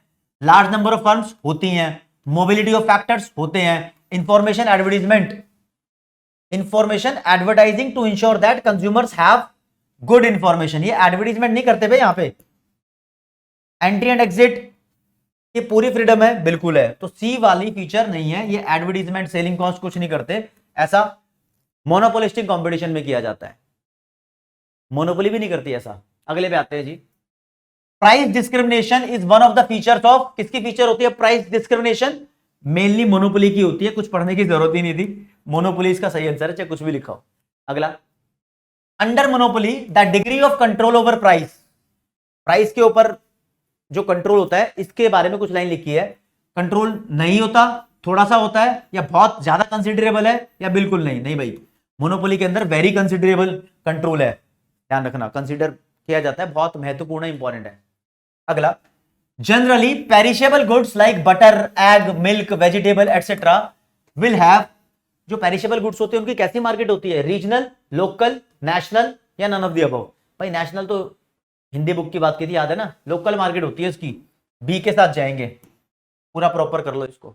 अगले पूछो, सेक्युलर पीरियड किसको बोलते हैं, एक नाम और, very short, short, very long, long, very long को बोलते हैं सेक्युलर पीरियड, पीरियड ध्यान रखना, वेरी लॉन्ग को बोलते हैं, वेरी लॉन्ग को ही बोलते हैं, पीछे लेके भी चल सकता हूं मैं आपको, देखो जब आपको कराया था मैंने सेक्युलर मार्केट या secular period, very long market को बोलते हैं, ठीक है ना, तो वहां पर वही वाला वर्ड यूज किया जाता। चलो जी आगे बढ़ जाओ, कोई बात नहीं। 17 क्वेश्चन कर, 18 क्वेश्चन कर चुके हैं, 19 क्वेश्चन कर चुके हैं, 30 क्वेश्चन टोटल कराऊंगा। स्टॉक एक्सचेंज मार्केट एक एग्जांपल है किसका, अनरेगुलेटेड का, बिल्कुल नहीं है, इसको रेगुलेट करता है, रेगुलेटेड मार्केट का एग्जांपल है ये, बी पे रेगुलेटेड मार्केट है, क्योंकि यहां पर स्टॉक एक्सचेंज को security exchange board of India regulate कर रहा है, ठीक है, सेबी। अगला, the market for the ultimate consumer is known, ultimate consumer के लिए कौन सी मार्केट है, मतलब कंज्यूमर जहां से सीधा सामान जाके खरीद लेता है और इस्तेमाल कर लेता है, फाइनल कंज्यूमर के लिए मार्केट, होलसेल मार्केट, ये भी दुकानदारी खरीदते हैं होलसेल मार्केट से generally, regulated market, unregulated market, retail market, retail market इसका सही जवाब है। तो क्वेश्चन की प्रैक्टिस भी होगी, पता भी लग गया कि आंसर लिखना क्या है। आगे, condition for pure competition, pure मतलब परफेक्ट कंपटीशन की कंडीशन क्या है, इसके ऊपर देख रहे हो बहुत सारे क्वेश्चन बन रहे हैं भाई। Large number of buyers and sellers होते हैं, फ्रीडम ऑफ एंट्री एग्जिट होती है, होमोजीनियस प्रोडक्ट होता है, इसको यार आइडेंटिकल प्रोडक्ट भी बोलते हैं, ठीक है, बोथ ए एंड बी यानी दोनों है, बिल्कुल है, फिर लिखा है large number of buyer seller, homogeneous, perfect knowledge about the product, large number of buyer seller भी हो गया, होमोजीनियस भी हो गया, और परफेक्ट नॉलेज भी होती है क्या? हाँ जी होती है। तो डी ठीक है, सारी फीचर ठीक है, वैसे सब कुछ ही ठीक है, डी ज्यादा ठीक है, उसमें ज्यादा चीजें आ रही हैं जो ठीक होनी चाहिए। अगले पे आ जाओ, ओलिगोपोली की बात हो रही है। When the industry is dominating by one large firm which is considered as a leader of the group, then it is called. अब एक लार्ज ग्रुप इसमें लीडर है, जैसे टेररिस्ट का एग्जाम्पल, किसका, गैंगस्टर का एग्जांपल दिया था ना पुरानी पिक्चरों में, मैंने देखा है मुंबई में कोई सिंडिकेट एक को लीड कर रहा है कि चरस का धंधा कैसे चलेगा, गोल्ड का धंधा कैसे चलेगा, तो सिंडिकेट ओलिगोपोली का एग्जांपल है भाई, डी नंबर पे। ठीक है जी, आगे बढ़ते हैं। Under dash the monopolist will fix price which will take away entire consumer surplus. ऐसी कौन सी चीज में वो ऐसा प्राइस चार्ज करता है मोनोपोली का मालिक कि वो कंज्यूमर का सारा सरप्लस खत्म कर दे, सारे सरप्लस को खा जाए? तो यार कौन सी होती है? सेकेंड डिग्री तो क्वांटिटी के बेसिस पे होती है, फर्स्ट डिग्री में सारा सरप्लस खा जाता है, थर्ड डिग्री लोकेशन के बेसिस पे होती है, तो चौथी degree none of the above. बताइए, जल्दी से गैस करेंगे कि क्या इसका आंसर होना चाहिए। तो फर्स्ट डिग्री में वो पूरा सरप्लस खा जाएगा, तो यहां पर बी इसका आंसर बनता है। ठीक है दोस्तों, आगे बढ़ते हैं। Question number 25, B, when the products are sold through a centralized body, जब किसी प्रोडक्ट को सेंट्रलाइज्ड बॉडी के द्वारा बेचा जाता है, तो ओलिगोपोली इज नोन एज, तब ओलिगोपोली को क्या बोलते हैं? सेंट्रलाइज्ड बॉडी के थ्रू बेचा जाता है, तो it is organized, partial, competitive and syndicated. एक क्वेश्चन तो तुम्हारे लिए भी छोड़ूंगा यार, क्वेश्चन नंबर 25 लिख के कमेंट सेक्शन में क्वेश्चन नंबर 25 का एबीसीडी में क्या आंसर होना चाहिए, तुम्हारी इन्वॉल्वमेंट का मुझे पता होना चाहिए। ठीक है ना, बताओ जरा। फिर pure oligopoly is based on dash products. Pure oligopoly मतलब परफेक्ट कंपटीशन की तरह मैच करने वाली परफेक्ट ओलिगोपोली बोल सकते हो। ठीक है, यहां पर डिफरेंशिएटेड प्रोडक्ट बेचा जाएगा तो इंप्योर ओलिगोपोली बन जाएगी। होमोजीनियस वाली प्योर होती है, अनरिलेटेड का कोई मैटर ही नहीं है, नन ऑफ द अबव फालतू का ऑप्शन दिया हुआ है, बी ठीक है यहां पर। ठीक है जी, अगले पे आते हैं दोस्तों, 27वें नंबर का क्वेश्चन। प्राइस डिस्क्रिमिनेशन का किस चीज से लेना देना है? टाइम से है, या साइज ऑफ द परचेज यानी क्वांटिटी से है, या लोगों की इनकम से है, या एनी ऑफ द अबव, किसी और से भी हो सकता है, सबसे ही है। सबसे ही है तो भाई डी के साथ जाएंगे। ठीक है, अगला, the firm and the industry are one and the same. Firm और इंडस्ट्री दोनों ही है सेम, किस चीज में? डैश। मोनोपोली में होता है, मोनोपोली में एक ही फर्म है, जो फर्म है वो इंडस्ट्री है, इंडस्ट्री का मतलब मार्केट। तो देखते हैं कहां लिखा है monopoly. Perfect competition, monopolistic competition, duopoly में दो फर्म होती है, मोनोपोली में सिंगल होती है, तो यही सब कुछ है, यही शून्य है, यही एक है, समझ रहे हो। अगले क्वेश्चन पे आते हैं, और लिखा है the demand curve of monopoly firm will be. Monopoly firm का डिमांड कर्व ऐसा नहीं होता यार, ये एआर कर्व है, यही डिमांड कर्व है, इसको ही बोलते हैं। तो कैसा होता है बोल रहा है, अपवर्ड स्लोपिंग गलत, डाउनवर्ड स्लोपिंग सही लग रहा है, हॉरिजॉन्टल तो परफेक्ट कंपटीशन का होता है, वर्टिकल नहीं होता, इलास्टिसिटी में अलग डिपेंड करता है। तो ये सी इसका सही आंसर बिल्कुल नहीं है, इसका सही आंसर है डाउनवर्ड स्लोपिंग बी, बी के साथ जाएंगे। ओके दोस्तों, अब लास्ट क्वेश्चन आपके सामने पेश किया जा रहा है, क्वेश्चन नंबर 30। आओ जी।